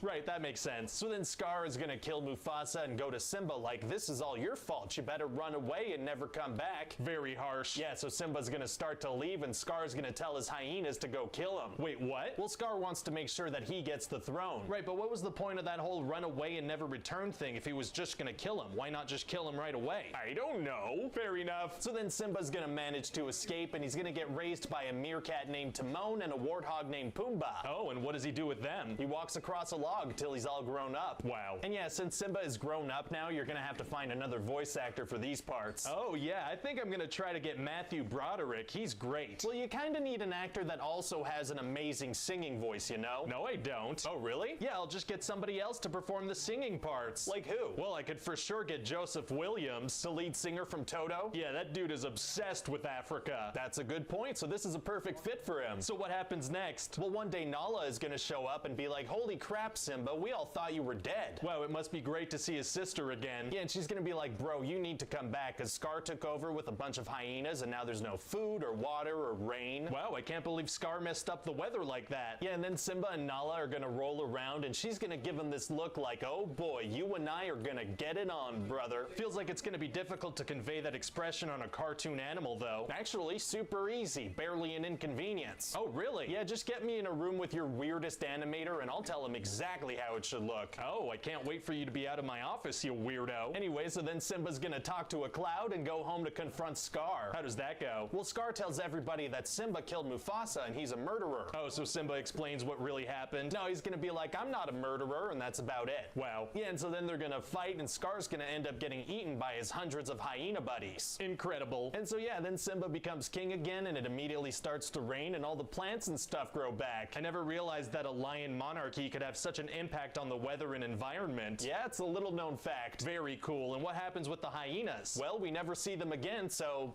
I guess the lions ate them. Oh my god. Yeah, real savage. So what do you think? Well, it sounds great. I can't wait to cash in on it a few times. What do you mean a few times? So, you have a movie for me? Yes, sir, I do. It's gonna be called Aladdin. Oh, Aladdin what? Like in the city or something? Just Aladdin, that's the guy's name. Oh, I thought this was like a Scottish thing, never mind. Okay, so anyway, we're gonna meet this shopkeeper guy, and he's gonna be like, I'm gonna tell you the story about a magic lamp. Okay, and we'll come back to him at the end. No, we'll never see him again. Oh, just fully abandoning your framing device. Yeah, completely. Wow. And we're gonna have this cool song about Arabian Nights. Yeah, that'll be nice. Yeah, it's gonna be like where they cut off your ear if they don't like your face. It's barbaric, but hey, it's home. Oh, I think that might be racist. Oh, whoops. Whoopsie. Should I change it or? Nah, let's keep it like that, and if people get mad, we'll change it for the home release. Well, now that you bring it up, I feel like people are probably gonna get mad. Nah, let's just keep it. Well, okay then. So what else happens in the movie? Well, we're gonna meet this Princess Jasmine, and the law says she has to marry a prince before her next birthday. Or what? Vague consequences. Oh, that sounds bad. Yeah, it might be. How old is Jasmine anyway? She's like 15. Oh, this whole thing's gonna be a little creepy then, isn't it? Yeah, if you stop to think about any of it, for sure. Wow, let's hope people don't do that. Fingers crossed. So anyway, she's gonna venture into the market and meet this poor guy, Aladdin. That's the name of the movie. It sure is. So they're instantly gonna fall in love, but he's gonna get captured by some guards. Oh no. And then this bad guy Jafar tricks him into going into a cave. Oh, tricking people into going into caves is tight. Yeah, and the whole thing about this cave is that only one can enter, and he has to be a diamond in the rough. Oh, very mysterious. Is the cave full of treasures? It is. So Aladdin enters with his monkey Abu. I thought only one could enter. Yeah, well, Abu is an animal, so I guess it doesn't count. Wow, too bad Jafar doesn't have an animal companion. Oh, he does actually. He has a super smart parrot named Iago. Oh, so why didn't he send Iago in? Because that works. Yeah, so anyway, inside this cave, they're not allowed to touch anything except this magic lamp. Oh, sounds serious. Yeah, it is. So they immediately touch a flying carpet. Oh my god, so what happens? Nothing. They become friends with it. So that no touching thing was nonsense. prince? Well, no, because then Abu touches a ruby and the whole place starts to fall apart and into lava and stuff. Oh my god. Yeah, and they almost escape, but then Jafar betrays them and leaves them for dead. That's not very nice. Nope. But luckily, Abu managed to grab the magic lamp and a big old genie comes out of it. Oh, a big old genie. And the genie can't make people fall in love, so Aladdin is like, okay, I wish for you to make me into a prince. Oh, right, because he's in love with the underage girl. Yeah, so that'll lead us into this whole story where Aladdin is trying to get with the underage girl, but it's not working. Very weird. I feel uncomfortable. And the genie's gonna be like, well, you know, you should tell her the truth. You're not a prince. Wait, so he didn't make him into a prince? Apparently not, I guess, or him being a prince would be the truth. Wow, Aladdin kind of got a crappy deal here. Yeah, but he definitely made it look like he was a prince. Like he had a big parade with a bunch of loyal subjects cheering for him. Like he made it look legit. Wait, what loyal subjects? Unclear, but there were lots of them. Did he create life just to pretend that Aladdin is a prince? Maybe. Wow, this genie's like a god that went insane. Yeah, so anyway, now Jafar wants to marry Jasmine so he can become sultan. How does he plan on doing that? Well, Jafar is able to manipulate the current sultan to get whatever he wants. Oh, like he has a way with words? No, he has a staff that lets him magically manipulate him. What? Yeah, he has like a magic cobra staff, lets him hypnotize people, get them to do what he wants. So why doesn't he just make the sultan relinquish his power? I don't know. Why doesn't he make Aladdin go away? I don't know. Why doesn't he make Jasmine marry him? Okay, please get off my back about this mind control stuff. It's just weird to give the guy who wants stuff the power to make people give him stuff. Yeah, well, I'm a weird guy. What can I say? I don't know if that makes up for it. It does, actually. So anyway, then Aladdin is gonna take Jasmine on a magic carpet ride. Oh, he is? Yeah, and he's gonna say super romantic stuff while they're up there, like, don't you dare close your eyes. Oh, so he threatens her? Yeah, but in a romantic setting. I feel like that makes it worse. Well, she's into it, so it kind of works. Well, okay then. And then eventually Jafar gets his hands on the lamp. Uh-oh. Yeah, and he exiles Aladdin to this snowy, freezy place, so he'll freeze and die. Wow, well, it's gonna be hard for Aladdin to get out of there. Actually, it's gonna be super easy. Barely an inconvenience. Oh, really? Yeah, because see, Jafar sent him over there with his magic carpet. Oh, that's very considerate of him. It is. So Aladdin, you know, just kind of flies back. Fantastic. Yeah, and he manages to defeat Jafar by tricking him into wishing he was a genie. Oh, very smart. Yeah, but now Aladdin's not a prince anymore, so he can't marry Jasmine. Was he a prince, though? Not super clear, but he's definitely not anymore because his clothes changed. Well, okay then. But Aladdin promised Genie he would use his final wish to set him free, so now he's got to be like, I got to choose between love and keeping my promise. Why doesn't he just do both? What do you mean? Well, he could wish to be a prince, whatever that means, then give Jasmine the lamp and she could wish for Genie's freedom. Oh, that's smart. Yeah, that would solve everything. Well, then let's just pretend like this is a dramatic moment then. Oh, okay, I love pretending. Great, and so that's about it. Well, sounds great. Oh, and we're gonna have to get somebody really good to play the Genie. Oh, we are? Yeah, he has to be super charismatic and funny. Maybe we can get Robin Williams? Oh, he'd be perfect. He'd eat that role up. Oh yeah, he'd just be irreplaceable, so goodbye to future remakes and stuff. So, you have a movie for me? Yes, sir, I do. And I know this is going to be the first ever feature-length computer-animated movie, so I made sure to keep the human characters to a minimum. Well, that's very nice of you, but honestly, it'd be even better if there were no humans at all. We are not good at rendering those right now. Well, the movie's about what toys do when humans leave, so there kind of have to be a couple of humans, you know? Okay, but just so you know, their faces are, you know, absolutely gonna be the stuff of nightmares, just haunting stuff. Understood, sir. So you said the movie's about toys? Yeah, so the whole thing's gonna be that toys are actually alive, and they have, like, secret lives going on when humans leave the room. Oh! And when humans come back into the room, they all rush back to their places and go stiff again. I have just so many questions. Uh-oh. Like, what happens if somebody peeks through the window and sees the toys running around? I don't know. At what point of the toy making process do they become sentient? I don't know. If a toy's head breaks, does it die? And if a new replacement head is put on, is that an entirely new being? Oh, please stop asking me questions. I'm sorry, it's just you drop a bombshell like toys come alive when you leave the room, and I have a couple of questions. Yeah, well, the whole thing falls apart if you think about it a little bit, so, you know, please don't do that. Fair enough. So what happens in the movie? Well, there's this kid Andy, and his favorite thing to play with is this little Woody. Oh. See, Woody is the name of a cowboy toy, and he's actually the main character of the movie. Oh, okay. And he's kind of the leader of Andy's toys, so they all look up to him. There's even a female toy, Bo Peep, who's like into him romantically. Toys can be romantically involved with each other. We're certainly gonna suggest that, yeah. I don't know much about the internet just yet, but I feel like people are gonna take that information and do some pretty weird stuff with it. Oh, I'm gonna make sure to get my dial-up modem set up and check that out. Okay, you weirdo. So anyway, Andy's family is moving in like a week, so all the toys are getting ready for moving day. Okay. But then they realize that it's Andy's birthday party, so they all get scared that they're gonna get replaced by a cool new toy. Oh, interesting. And for the most part, they seem to be safe because all of Andy's friends are horrible at giving gifts. What do you mean? Well, they get him like bed sheets and a lunchbox. Okay, yeah, those are some pretty boring birthday gifts for a child. But then Andy's gonna get this new toy called Buzz Lightyear. Oh, what's his deal? Well, what's really fun about him is that he doesn't know he's a toy. He thinks he's an actual space ranger. Oh, that's funny. I thought so too. He thinks he's on a mission or something. Hilarious. And so Andy gets obsessed with Buzz and he replaces Woody as the favorite toy. And what's Andy's reaction to seeing Buzz moving around and talking? What are you talking about? Well, you said that the toys hide the fact that they're alive when a human enters the room, but if Buzz doesn't think he's a toy, he wouldn't do that, right? Oh my God. Did you not realize that? No, I didn't realize that. Now this whole thing doesn't make sense. Ah, damn it. Whoa, it's okay. No, it's not okay. Buzz not thinking he's a toy is a major part of the movie, but then I have him freeze whenever humans show up. It doesn't make any sense. Look, it's fine. Maybe people won't notice. Stupid, stupid, stupid. Oh my God, no, it's fine. We'll move on. Okay, yeah, I'm okay. So what else happens? Well, like I said, now Andy is obsessed with Buzz Lightyear, so his mom completely redecorates his room. We're talking Buzz Lightyear blankets and posters. Aren't they moving? Yeah. So they put that poster up for like a day? I guess so. Interesting choice. So then because Woody's jealous, he decides to knock Buzz behind a dresser. Okay. But then he accidentally knocks him out a window. Oh no. So all the other toys call Woody a murderer and they want to hang him to death. Oh my God. Yeah, they don't even give him time to explain. Immediate death sentence. That is so dark. Super dark. And then through some wacky circumstances, Buzz and Woody both end up in a claw machine at a pizza place. Oh, that does sound wacky. But then they end up getting taken home by Andy's neighbor Sid.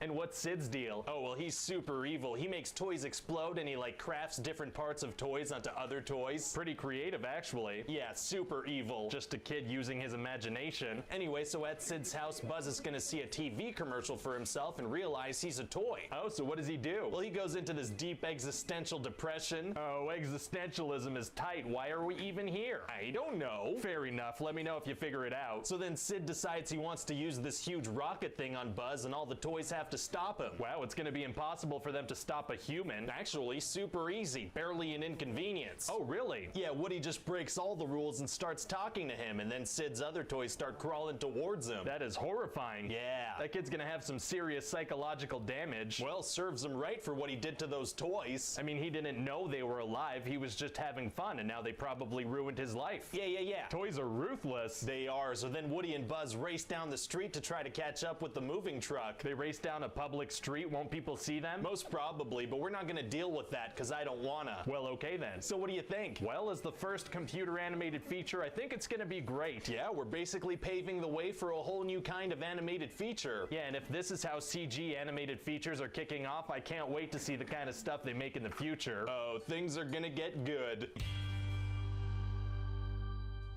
So, you have a movie for me? Yes, sir, I do. It's gonna be an adaptation of the classic fairy tale, The Snow Queen. Oh, and how are we adapting it? In the absolutely loosest way possible. Oh, loose things are tight. No, they're not, right? Of course they're not. What the hell am I saying? Anyway, so we're gonna meet this young princess Elsa, and she's gonna accidentally hurt her sister Anna with her ice powers. Oh, whoops. Whoopsie. So then their parents bring them to see these magical little rock trolls. Oh, are they gonna be cute? No, but they will be annoying and give irresponsibly vague advice. That's just as good. Anyway, so the head troll is like, first of all, we need to erase Anna's memories of this happening. How come they need to do that? To protect her. How does that protect her? Unclear. Feels like it'd be a lot safer if she had a heads up about her sister's powers, you know, maybe learned how to protect herself from them. Yeah, well, they're gonna go with the memory erase thing. Fair enough. And the head troll also says that if somebody gets hit in the heart with these ice powers, it's not so easy to fix. But he explains how to fix it in case that happens. He does not. I told you, these trolls are vague as hell. Right. And then the troll is gonna say that she needs to learn to control her powers and that fear is gonna be her enemy. Wow, so what do Elsa's parents do? They lock her up in her room and make her scared of her powers and of human contact. Oh wow, they did not listen to that advice. They did not, and so eventually they die in a shipwreck. Oh my god, where were they even sailing to? They were sailing up on out of this movie because I'm done with them. Well, okay then. So then Elsa and Anna spend 3 years inside the castle separated from each other and the outside world. Why can't Anna leave? Unclear. And who's running everything while they're locked up? up? I don't know. Fair enough. So then it's time for Elsa's coronation and a bunch of people are invited over and Anna instantly falls in love with this Prince Hans. Wow. But then Elsa accidentally reveals that she has ice powers and people freak out and call her a monster. Uh-oh. Yeah, and then she accidentally causes an eternal winter and runs away. Geez, that coronation went horribly. It did, and so then she's gonna sing this amazing song about,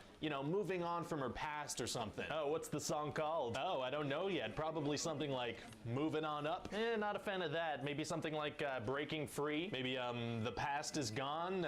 Okay, let's just let it go for now and figure it out later. Whoa, wait, what was that? What? Repeat that last thing you just said. I said, let it go. Right.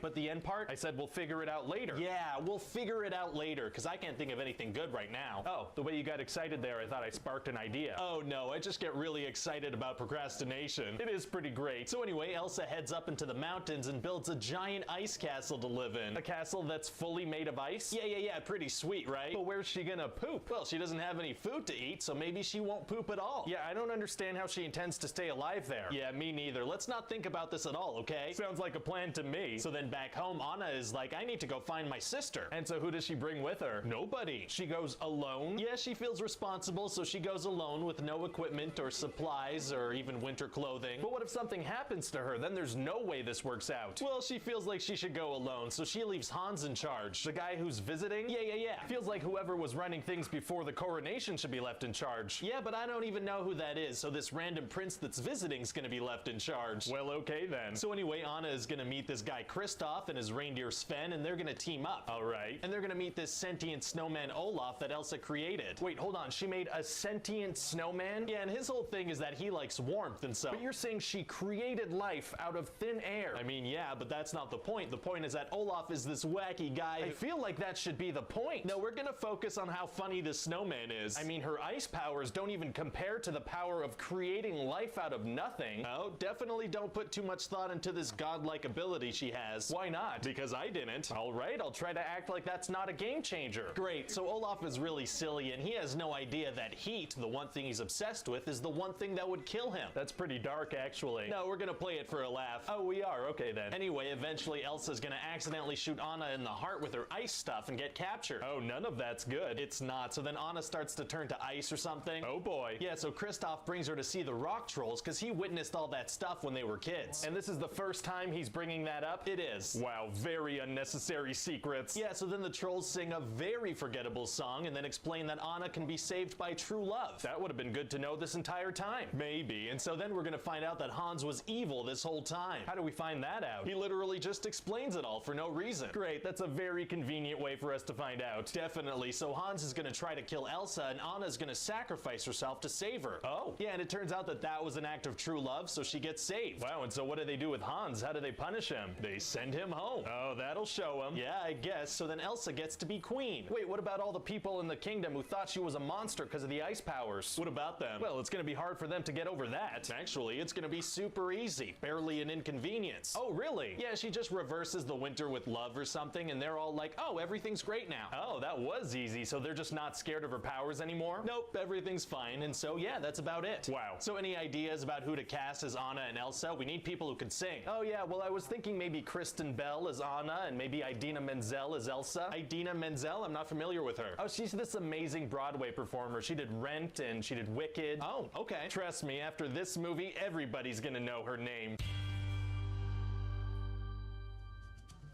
So, you have a movie for me? Yes, sir, I do. Yeah, so I got your email and I have to ask, what kind of a title is Frozen-y? Is that a pasta or something? Oh, actually, no, it's Frozen 2, but the 2 is in Roman numerals. Oh, Roman numerals, very fancy, although I do think the movie should be in English. Yeah, no, it will be. Well, great, I mean, the first Frozen movie made over $1 billion, so, you know, let's do it. But I haven't even told you about the movie yet. Yeah, I don't think that'll be necessary, you know, refresh the brand, sell some new merch, sounds good to me, I'm sold. Okay, well, can I tell you about it?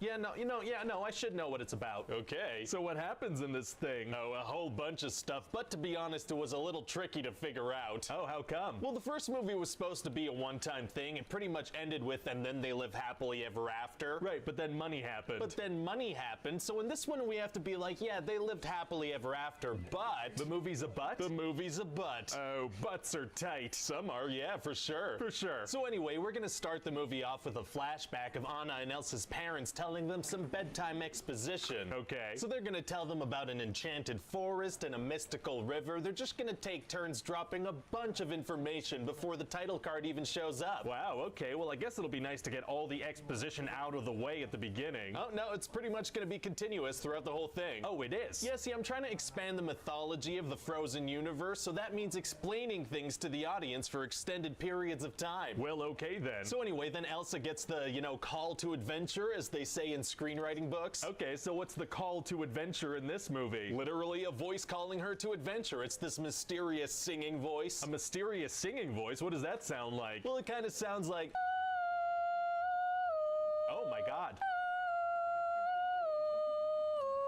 You have the voice of an angel. Thank you. So anyway, that's gonna lead into this song called Into the Unknown. Oh, very cool. Yeah, Elsa's gonna sing about how she's not interested in following this voice, but then by the end of the song, she's gonna be like, yeah, no, okay, let's do this. Wow, wow, wow, wow. And then we're gonna have a new song every 3 or 4 minutes till the end of the movie. Oh, we are? Yeah, well, Let It Go was such a big hit in the first movie that I figure if we just throw a bunch of songs out there, maybe one of them will stick. Sounds like a good strategy to me. So anyway, then Arendelle gets messed up by these elemental spirits, and Elsa's gotta head into the enchanted forest. Okay. And so, Anna and Olaf and Kristoff and Sven go with her. Why did they go with her? Well, because they were in the first movie. Right, but like story-wise. Well, they were in the first movie. Oh, okay. So then they go to this magical, mystical barrier at the edge of a forest that they have to go through. Ugh, sounds like the movie Annihilation. Yeah, it's like Annihilation, but less horrifying. Very cool. So then they're gonna meet these like native people called the Northuldra, as well as some soldiers from Arendelle that have been trapped inside for years. Wow. Yeah, just this amazing cast of new characters that have less than 5 lines apiece and almost no impact on the events of the film. I bet they'll look good on a lunchbox, though. They're gonna look great on a lunchbox. Great. And eventually we're gonna find out that Elsa and Anna's grandfather was responsible for killing a bunch of these Northuldra people and taking their land. Oh no. Yeah, see, because the first movie was really good, but I always felt like it could have used a hint of colonialism and implied genocide. That certainly wasn't covered in the first movie for sure. So basically the main characters are gonna have to figure out how to lift this curse. So who's like the big villain in this thing? No villain, sir. Just a vague curse that needs to be lifted. Oh, okay. So then throughout the movie, the characters are gonna encounter a bunch of magical related problems. Oh man, is it gonna be hard to solve those? Actually, it's gonna be super easy. Barely an inconvenience. Oh, really? Yeah, see, every time a magical problem arises, it'll be solved by some other magic that exists because I decided it did. Wow, wow, wow, wow. Wow, wow, wow. And so what is Olaf up to this whole time? Oh, well, he's pretty much doing the same thing he did in the first movie. Chiming in once in a while to try and sell merchandise to children. That's right. I love it. We're also gonna discover that one of the elements they're dealing with, fire, is actually a cute little lizard available wherever toys are sold. Amazing. And what's Kristoff up to this whole time? Well, he's trying to propose to Anna, but he keeps phrasing it badly and messing it up. Okay. So. Oh, that's it? Yeah, just that, over and over and over again. Sounds kind of repetitive. Yeah, I didn't know what to do with him, so I gave him a storyline from a 90s sitcom and then sidelined him for the last 40 minutes. Fair enough, as long as he's in it, I guess, because he was in the first movie. He was in the first movie, that's right. So how does the movie end? Well, in the whole movie, there are these elemental spirits, right? Earth, water, wind, and fire, but we're also saying that there's a 5th mysterious bridge one. Okay. And in the end, we're gonna find out that Elsa is that final spirit. Aren't her powers kind of water powers, though, because of what ice is? Listen, I'm not a scientist. Oh, you're not? Okay, sorry, that was rude of me to bring up. So anyway, Elsa realizes that to lift this curse that the spirits put on everybody, they need to break this dam that her grandfather built. Okay, okay. But we need to have Anna do something, because she was in the first movie, so Elsa's literally gonna freeze. So how does Anna manage to break the dam? Well, she lures these rock giants over to the dam and they bust it open. Very cool. So then all this water is rushing towards Arendelle, which by the way has been evacuated. Wow, well it's gonna be cool to actually have some consequences for the horrible thing those people did to the Northuldra. Well, actually Elsa's gonna swoop in and stop the water, so no consequences at all. Oh, okay. You know, I think that would be too politically charged or whatever, so no consequences at all. Everybody gets a happy ending. That sounds safer and I'm into it. Yeah, so what do you think overall? Do you think it's gonna do well? Well, let me ask you something. Are the characters and the brand name gonna appear on the posters? They will, yeah. Then it's gonna be just fine. So, you have an animated movie for me? Yes, sir, I do. And it kind of takes the things having a secret life premise from Toy Story, but for like a new generation that doesn't play with toys anymore. Oh, so what's gonna have a secret life? What would kids use more than toys these days? Oh, okay, I think I see where you're going with this. Yeah? Yeah, you want to make an emoji movie? Oh my god, no. Yeah, as soon as I said it, it sounded like an awful idea. Nobody should ever do that. And I pray that they don't. That would be truly terrible. Yeah, no, this movie's called Wreck-It Ralph, and it's about the secret life of video game characters that live in an arcade. Oh, sweet. Kids are always at arcades these days. Yeah, not only are arcades all over the place, but they're always packed. It is a good time to own an arcade. So what happens in the movie? Well, the main character, Ralph, has been the bad guy in this video game called Fix-It Felix Jr. for 30 years. And his life kind of sucks when compared to the good guys, so he decides that he's sick of being a bad guy. Wait, he's been living that crappy life for 30 years? Why only do something about it now? It's the 30th anniversary of the game. Right, but he must have been feeling this way for a long time.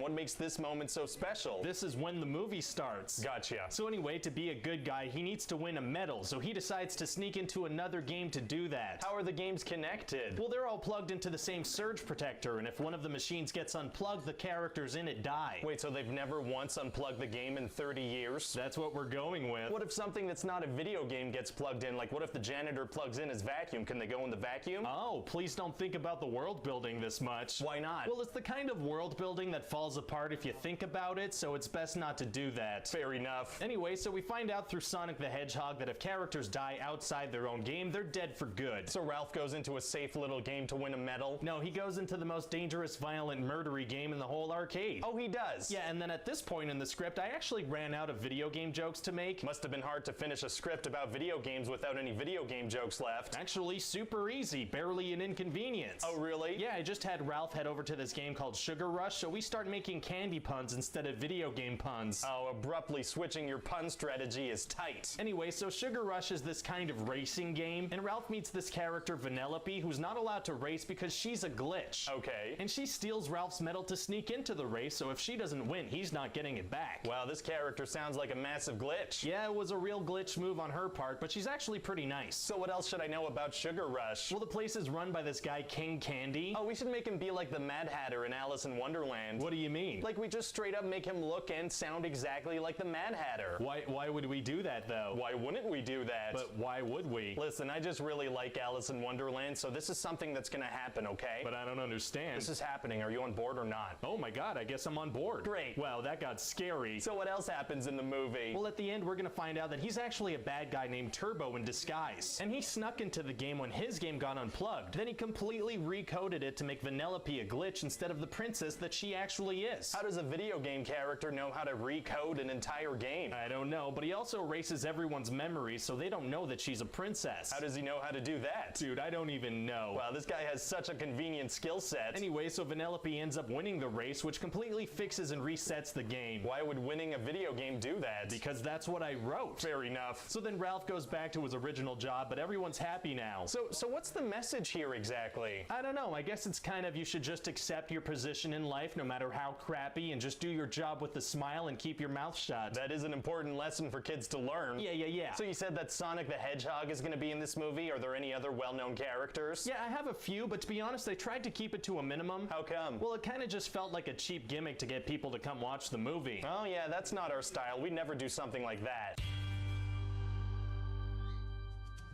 So, you have a Wreck-It Ralph sequel script for me? Yes, sir, I do. Oh, so what happens in Wreck-It Ralph 2? Well, actually, I thought we could call it Ralph Breaks the Internet. Feels like Ralph Wrecks the Internet would be more appropriate, you know, because of his name. Right, but breaking the internet is a popular thing that people say online. Oh, is that a thing? When did that become popular? Oh, please don't look it up. Okay, it says here that the term was popularized when Kim Kardashian did a naked photo shoot. I mean, yes, that is when the phrase really hit the mainstream. Doesn't feel super appropriate to name our movie that. Don't you think it's time to reclaim that phrase, though? Aren't you tired of naked butts dictating every single thing you do? I'm pretty sure you're the only one that's struggling with that, but okay. I'm just sick of naked butts controlling my life, you know? Anyway, so what's going on with the characters? Are Ralph and Vanellope still close? Oh yeah, they get together after work every day and spend their entire nights together. Oh, not like that. Oh, yeah, no, they're friends and they hang out. Are Felix and Calhoun gonna be in it? People love those characters from the first movie. They sure are, sir. Amazing. Yeah, and they adopt adopted 15 kids, so you can imagine the kind of hilarious hijinks they're gonna get into. I can imagine it, and you'll have to because they're barely in the movie. Oh, so anyway, a player is gonna break the steering wheel on Vanellope's game, and so the owner of the arcade wants to sell the whole game for parts. Well, that's not good. Yeah, he says there's a replacement part on eBay for $200, but the game doesn't even make that in a year. So Ralph and Vanellope are gonna go to the internet. They're gonna go to the internet. Wow. Yeah, so then they get there and it's like this whole big cityscape. Oh, that sounds super similar to what they did in the Emoji Movie. Right, it's gonna be pretty similar to that, but ours is gonna be like 1,000 times better. How can you be sure? Well, first of all, the Emoji Movie is the Emoji Movie. That's a good point. And also they could only reference random stuff like Candy Crush and Just Dance, but we can reference Disney properties. Oh, that's a really good point. Right? And obviously by reference you mean advertise. Right, just making sure. So we're gonna have ads for Star Wars, the Marvel Cinematic Universe, Zootopia, Big Hero 6. That's incredible. And it's all gonna be easy to incorporate because we're gonna have Vanellope go to ohmydisney.com. It's like, oh my god, but Disney is God, as it should be. Yeah, we're gonna have this amazing scene where she runs into all the Disney princesses. That sounds amazing. Yeah, when we put that in the trailer, it's gonna wreck the internet. It's really gonna be the highlight of the movie. But do you think it's a little sad that the highlight of this movie is a scene that's all about other movies?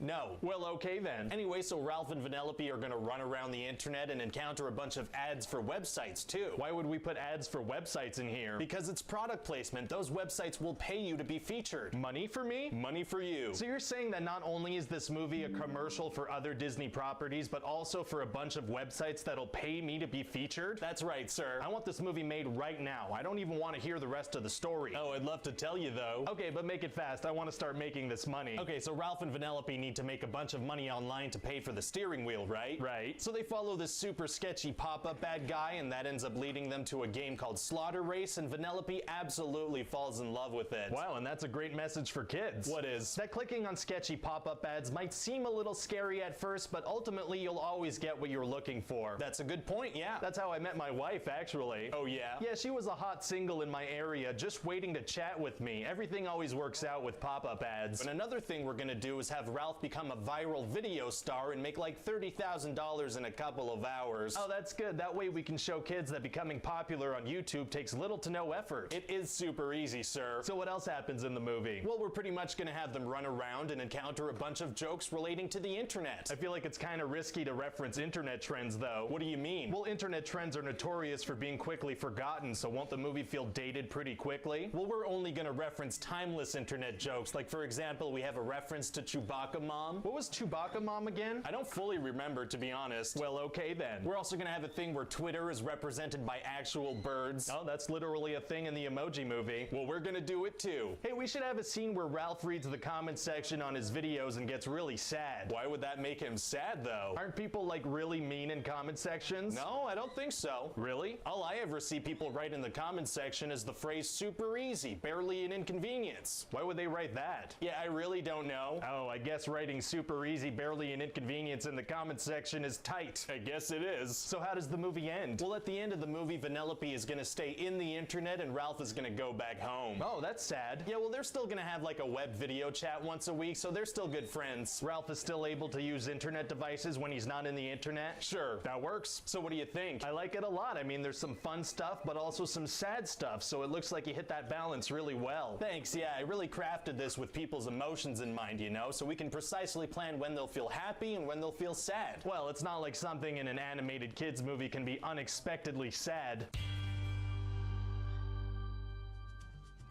So, you have a movie for me? Yes, sir, I do. So I was thinking. Nice. Yeah, so 7 out of the 11 Pixar movies from the past decade have been sequels or prequels or spin-offs, 8 if you include Planes. I do not. Fair enough. So I figure on this one we could try something original like we used to. I don't know, sounds kind of unsafe and risky. Well, if it does well, we can make a sequel or a prequel or a spin-off. That's a good point. So we putting like a Pixar short before this thing? No, I thought we could have a Simpsons short. Oh, show off some of Disney's new purchases. I like it. Yeah. So what's the short gonna be about? Maggie Simpson getting romantic. Ugh. But like in a cute way. Oh, okay. And what about the actual movie? Well, it takes place in a fantasy world where magic exists, but nobody uses it anymore because they developed technology which is easier to use. Wow. Yeah, so we're gonna have like unicorns acting like raccoons. The main characters have a dragon that acts like a dog. It's not an animated movie without a thing that's not a dog acting like a dog. Exactly. So who are the main characters in this thing? These two elf brothers, Ian and Barley. What are elves like in this world? They're basically humans, but blue with pointy ears. Okay, gotcha. So Ian is 16 and very unsure of himself, right? Right. And Barley is his older, more confident brother that's obsessed with this D&D style game called Quests of Yore. Okay. And so their dad died a long time ago when Ian was just a baby. Oh, I love it. Parents have no business being alive in animated movies. Well, they do still have a mom. Ah. And she actually has a boyfriend who's a centaur. He's a centaur and she's like a human-sized elf. That's right. I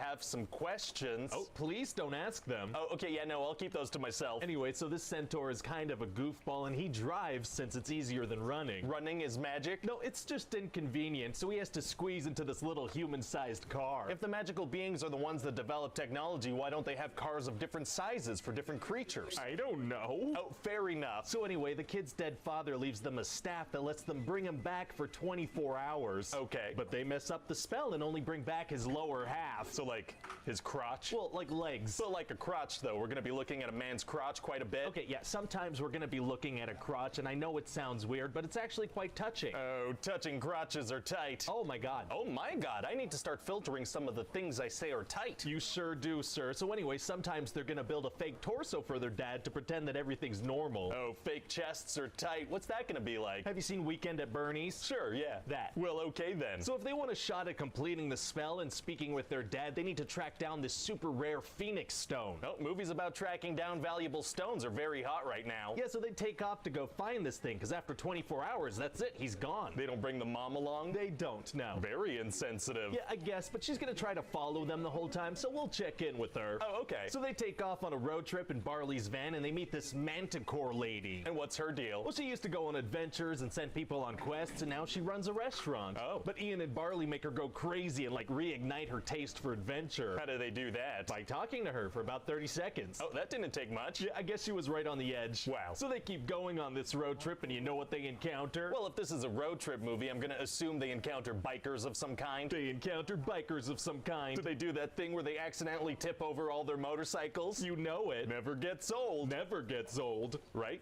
Oh, God, I hope so. So what's up with these bikers? Well, they're these little pixies, and since nobody uses magic anymore, they travel on these big motorcycles instead of flying. What? Why wouldn't they fly? Well, at the beginning of the movie, we show that planes exist, so nobody flies anymore. Right, but you can't fly a plane through rush hour traffic. Oh, yeah, no, that's a good point. And if they're tiny, how would planes help them, like, reach shelves and stuff? Listen, sir, I'm gonna need you to get all the way off my back about the magic logic, okay? Oh, yeah, okay, let me get off of that thing. Oh, thank you so much. So what else happens? Well, this is a quest, so they basically travel from obstacle to obstacle and try to get past them. Oh, man, is that gonna be hard for two teenagers to do? Actually, it's gonna be super easy. Barely an inconvenience. Oh, really? Yeah, see, a whole lot of the problems they encounter can actually be solved by magic spells that Ian learns. Oh, Barley can't do magic? Nope, but he knows all about it. How come Ian is the only magical one? I don't know. Fair enough. So eventually they get the Phoenix Stone, but there's a curse that sends this big dragon stone thing after them. Oh, no. Yeah, and there are only a couple minutes left before the dad's visitation spell wears off. Oh, no. But see, Ian had this checklist of things he wanted to do with his dad, and he realizes that Barley actually checked all those boxes off by being his brother. Okay. So Ian fights off the dragon and lets Barley say goodbye to their dad, which he was too scared to do in the hospital as a kid. Okay, so this is how we get the tears. This is how we get the tears. I was told that was a requirement. Oh, yeah, Pixar runs on tears. Right. We run on tears. Oh my god. So what kind of voice talent were you thinking on this thing? Well, I thought we could do some more cross-pollination of things that Disney owns and grab some talent from the MCU. That's smart. So who should we get to voice Barley? Well, overly confident character who thinks their plans are always the best. Sounds like a certain somebody from Guardians of the Galaxy. Oh, okay. Yeah. So you're thinking. I am. Glenn Close. No, Chris Pratt. Oh, yeah, that is a much better choice. What about Ian? Well, he's an awkward, scrawny teenager. That's Tom Holland to a T. Oh, yeah, that's a good point. We better snatch him up fast before another animated movie takes him for that kind of role. Oh, yeah, we're gonna want to be first on that for sure. So, you have a big new idea for me? Yes, sir, I do. I was thinking we could launch a streaming service. Oh, why would we do that? Well, I mean, Netflix is popular. Right, aren't they like $10 billion in debt? 12 billion, actually. Well, I hate debt, but I love gambling, so sounds interesting. Yeah, it's actually tearing my family apart. So what would we call this streaming service? Well, I was thinking we could call it Disney Plus. Oh, that's very clever, because nerds spend a lot of money on entertainment. What are you talking about? Well, I'm assuming you put math in the title to appeal to nerds. Well, actually, I meant plus as in more, you know, like I think it's a Latin word originally. Oh, okay, I see what you're going for. Yeah, you do? Yeah. Nerds also love Latin. We're gonna have them in the palms of our hands. Well, no. Okay, so what kind of stuff should we make available on this thing? Well, we could put all the old Disney stuff, you know, lure people in with nostalgia. Oh, you think nostalgia is powerful enough to do that? The Lion King remake made $1.6 billion. That's a good point. Yeah, so we could have a bunch of stuff that people love, you know, a whole lot of Winnie the Pooh. Oh, a whole lot of poo is tight. Yep, I also figure we could have some old live action stuff too. What kind of stuff are we talking? Oh, we're talking Greyfriars Bobby, Darby O'Gill and the Little People, those Callaways, Sammy the Way Out Seal. Are those the names of movies or members of an old-timey street gang? They're movies, I'm pretty sure. We're also gonna have a bunch of animated classics. So what are we gonna do about some of our older movies that have, you know, insensitive depictions? It's gonna be tough to get away with streaming those today. Actually, it's gonna be super easy. Barely an inconvenience. Oh, really? Yeah, see, I figure we could just add a line to the description of those things saying that they may contain outdated cultural references. Oh, outdated. That's a great word to avoid saying the real word. Yeah. What about Song of the South? Are we gonna put that on here? Oh, no. Yeah, probably best to steer clear of that one altogether. I also thought we could put all the Star Wars movies. Oh, that's a good idea. We should do that for sure. Amazing. Except we can't have The Last Jedi or Solo, a Star Wars story at launch. Those are still tied up in streaming contracts. I somehow feel like a lot of people are gonna be okay with that. And what about the Star Wars Holiday Special? Well, that one's a myth. That never actually happened. I mean, I feel like it happened. It never actually happened.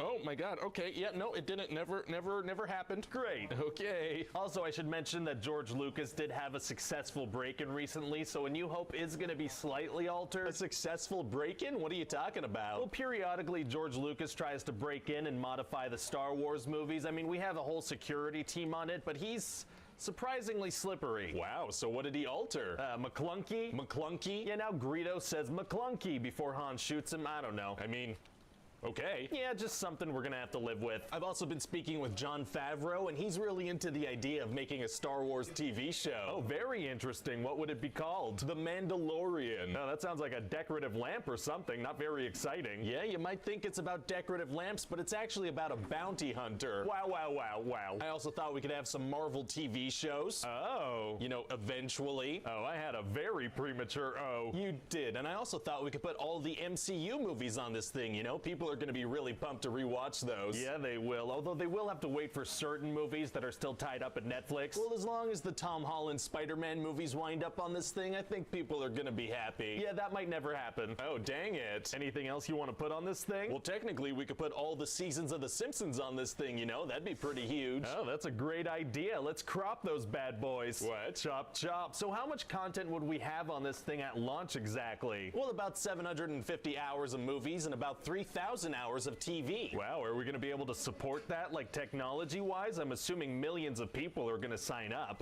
Oh yeah, we're going to be able to handle it just fine. Hey guys, it's Ryan here. Thanks for watching that pitch meeting. I hope you liked it. I want to give a quick shout out to our animated channel, Brainiac. They have some really interesting stuff over there. We're talking like shark attack survival tips. You never know when you're going to need that. Hopefully never, but it's good to know. They also have a video about how long you can actually go without showering. That's pretty cool. Don't try that at home, please. They just have a lot of fun animations where you can learn about fun topics and have a fun time. So go ahead, give them a look if you like, and tell them that Screen Rant sent you. And as always, be sure to check back here for new videos. Bye-bye.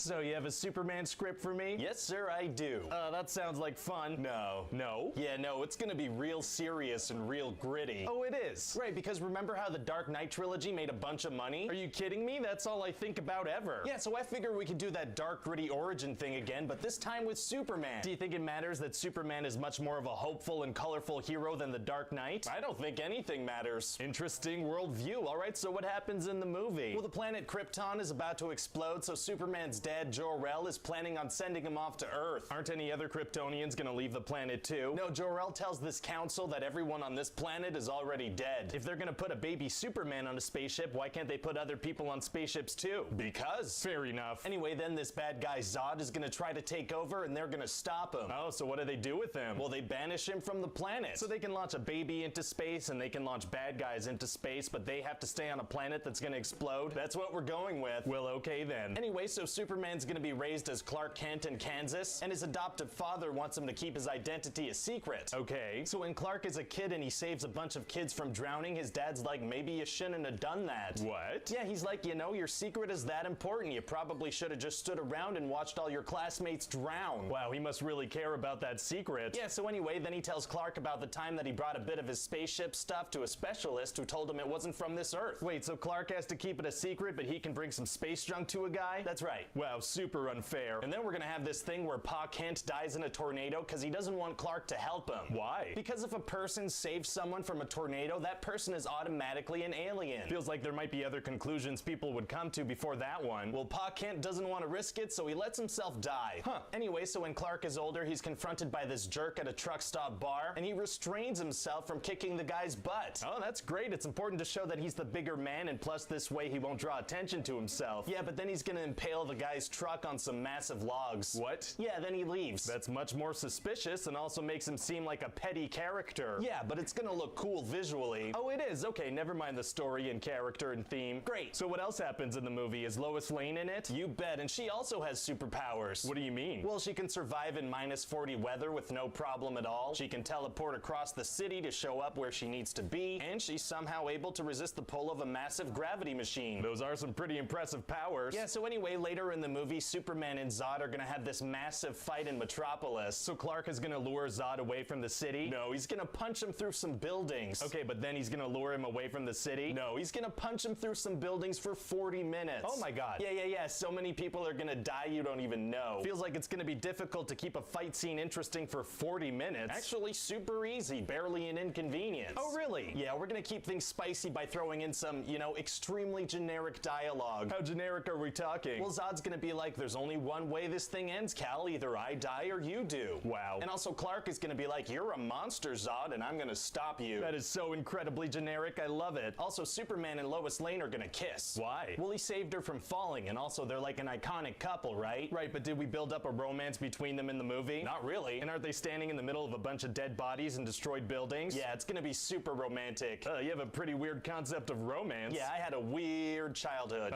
Weird childhoods are tight. Oh yeah, brother. So how does the movie end? Well, Zod is about to use his heat vision to kill a family, so Superman has to stop him before he does. So he grabs him and flies away with him? No. He uses super speed to get the family out of the way? No, sir, he doesn't. He steps in front of the blast and takes the hit himself? No, he breaks Zod's neck.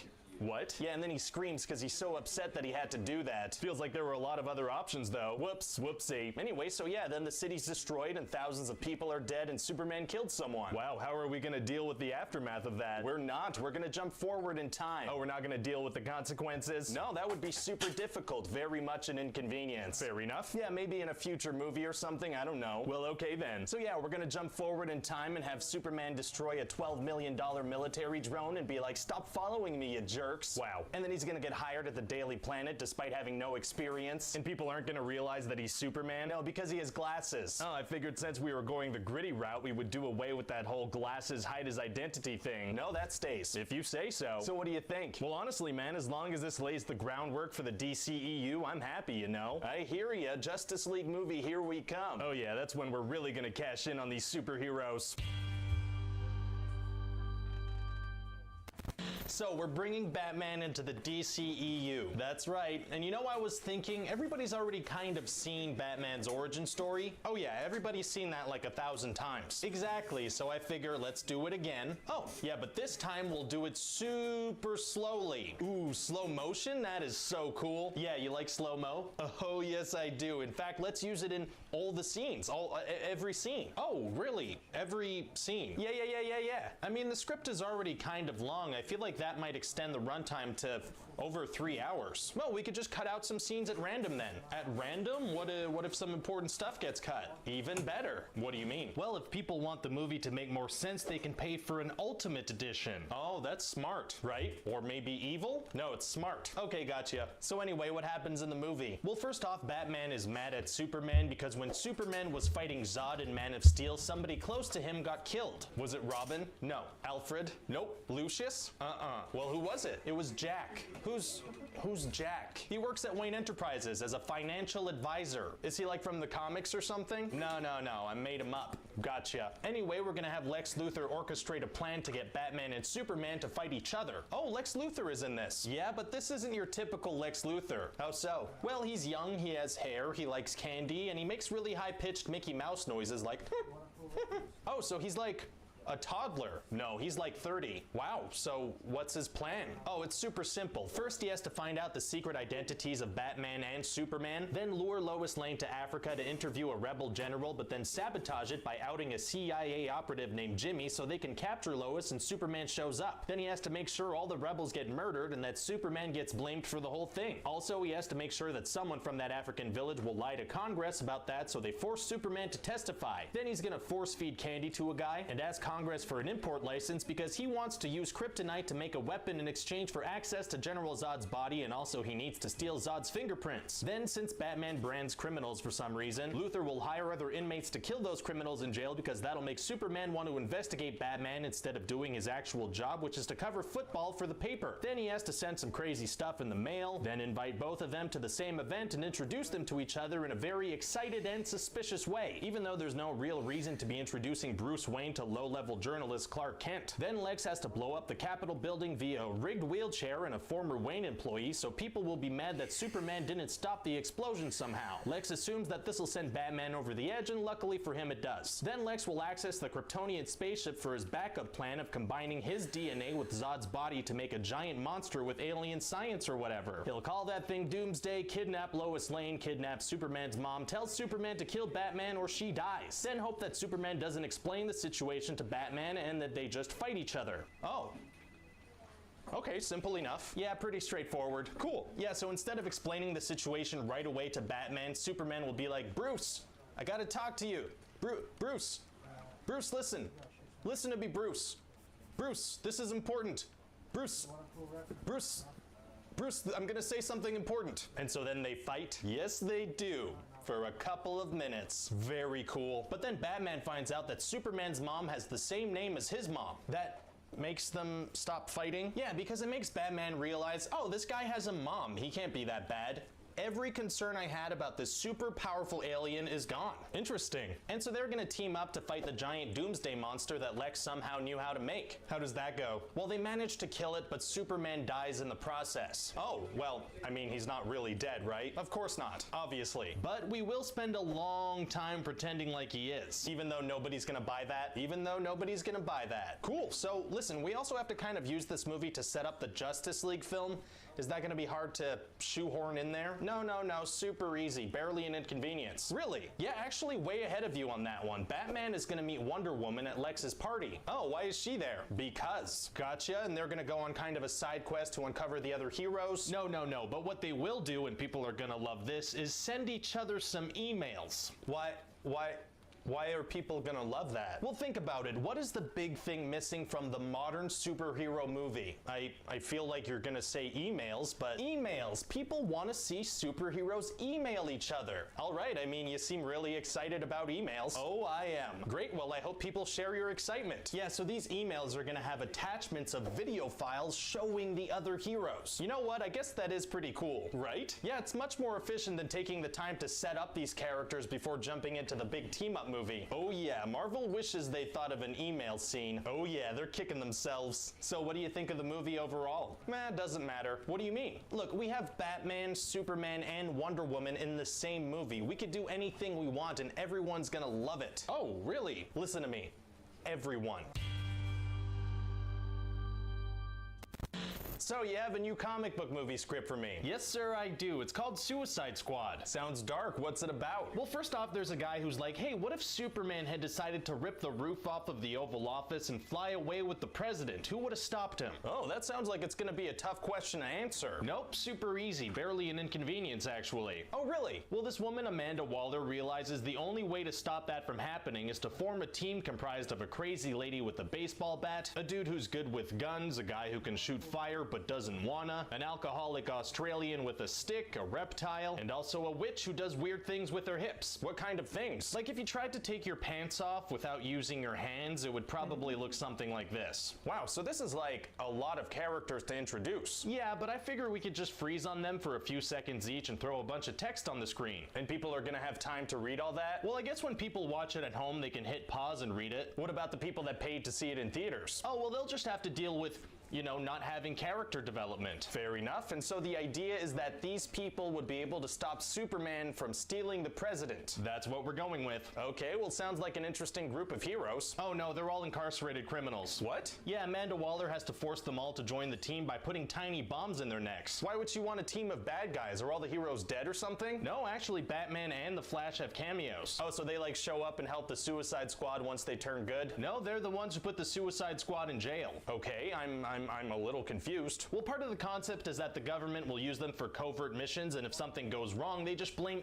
everything on the Suicide Squad. Oh, okay, I got you. So what do they go up against in the movie? Well, the witch Enchantress goes rogue, and so she makes a giant doomsday sky beam, and she also has an army of zombies with blackberries for heads. And Enchantress is part of the Suicide Squad. That's right. So it really is the fault of the bad guys. They don't even have to pretend. Well, technically, the witch isn't a bad guy. She's just an archaeologist that got possessed by a spirit. So if they don't manage to stop the magic archaeologist, she's gonna destroy the world. Right. And so if that happens, the government will be like, well, don't look at us. This was all the work of a lady with a baseball bat and a guy with a gun and a reptile and a fire guy and an Australian alcoholic. Right, with the stick. Okay, any other characters I should know about? Well, there's the Joker. Oh, the Joker is in this. Yeah, he is, but this isn't your typical Joker. How so? He's got like slick back hair and he wears expensive clothes and he likes clubbing. So he's like a douchebag. Exactly, but he's not just a douchebag, you know? He's also very damaged. How are we gonna get that across? We're gonna tattoo the word damaged on his forehead. That'll do it. Yeah, he actually has a lot of clever tattoos like that. What are some of the other ones? Well, he's got like a laughing mouth on his hand. Oh, because he's the Joker. Right, and he also has a Joker skull on his chest. Okay, yeah, because he's the Joker. Yeah, and he has the word Joker written on his stomach. That makes a lot of sense because he's the Joker. Yeah, and on his chest and arms, he also has like ha ha ha ha,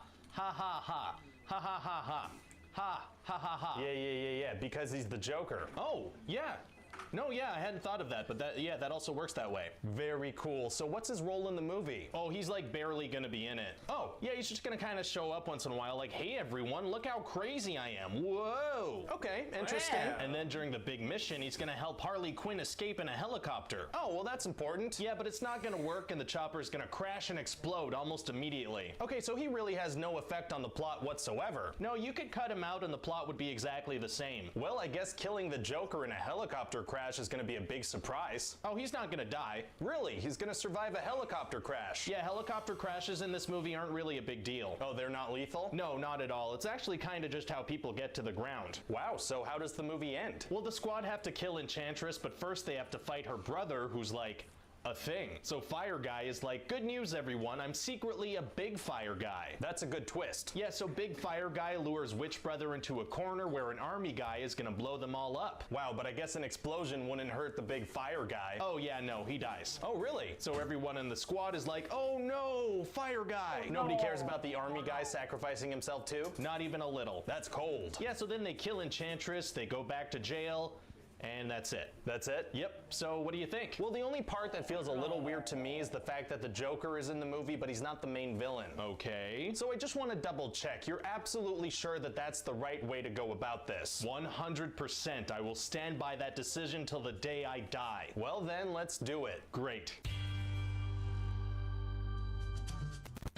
So you have a Wonder Woman script for me? Yes, sir, I do. So we're gonna see Diana as a little girl on Themyscira, which is an island full of badass warrior women. And they all have this sacred duty to protect mankind. Very cool. Yeah, it's too bad I'm gonna have to give them all silly accents. What? Well, Gal Gadot can't really do any other accents than her own, so we're gonna have to, you know, make everyone talk a little silly. Well, what kind of accent are we talking here? Not gonna lie, it's gonna sound a little like Borat. My wife. Very nice, Diana, I like. All right, so anyway, Diana's mom tells her all about this god named Ares that killed all the other gods and wants men to destroy each other. Okay. And Zeus left the Amazons with a weapon powerful enough to kill a god. And there's also gonna be a lot of talk about how Diana can't know who she truly is. So is Diana the god killer? Well, yeah, damn it. Sorry, was that a twist? Yeah, it's like a big twist later. Is it that obvious? Oh yeah. Oh well, maybe it'll surprise some people. Nah, damn. But wait, if Diana's mom doesn't want her to find out who she truly is, why does she even tell her about Ares and a god killer in the first place? Well, she tells her that this sword is the god killer. Okay, but instead of doing that, why not just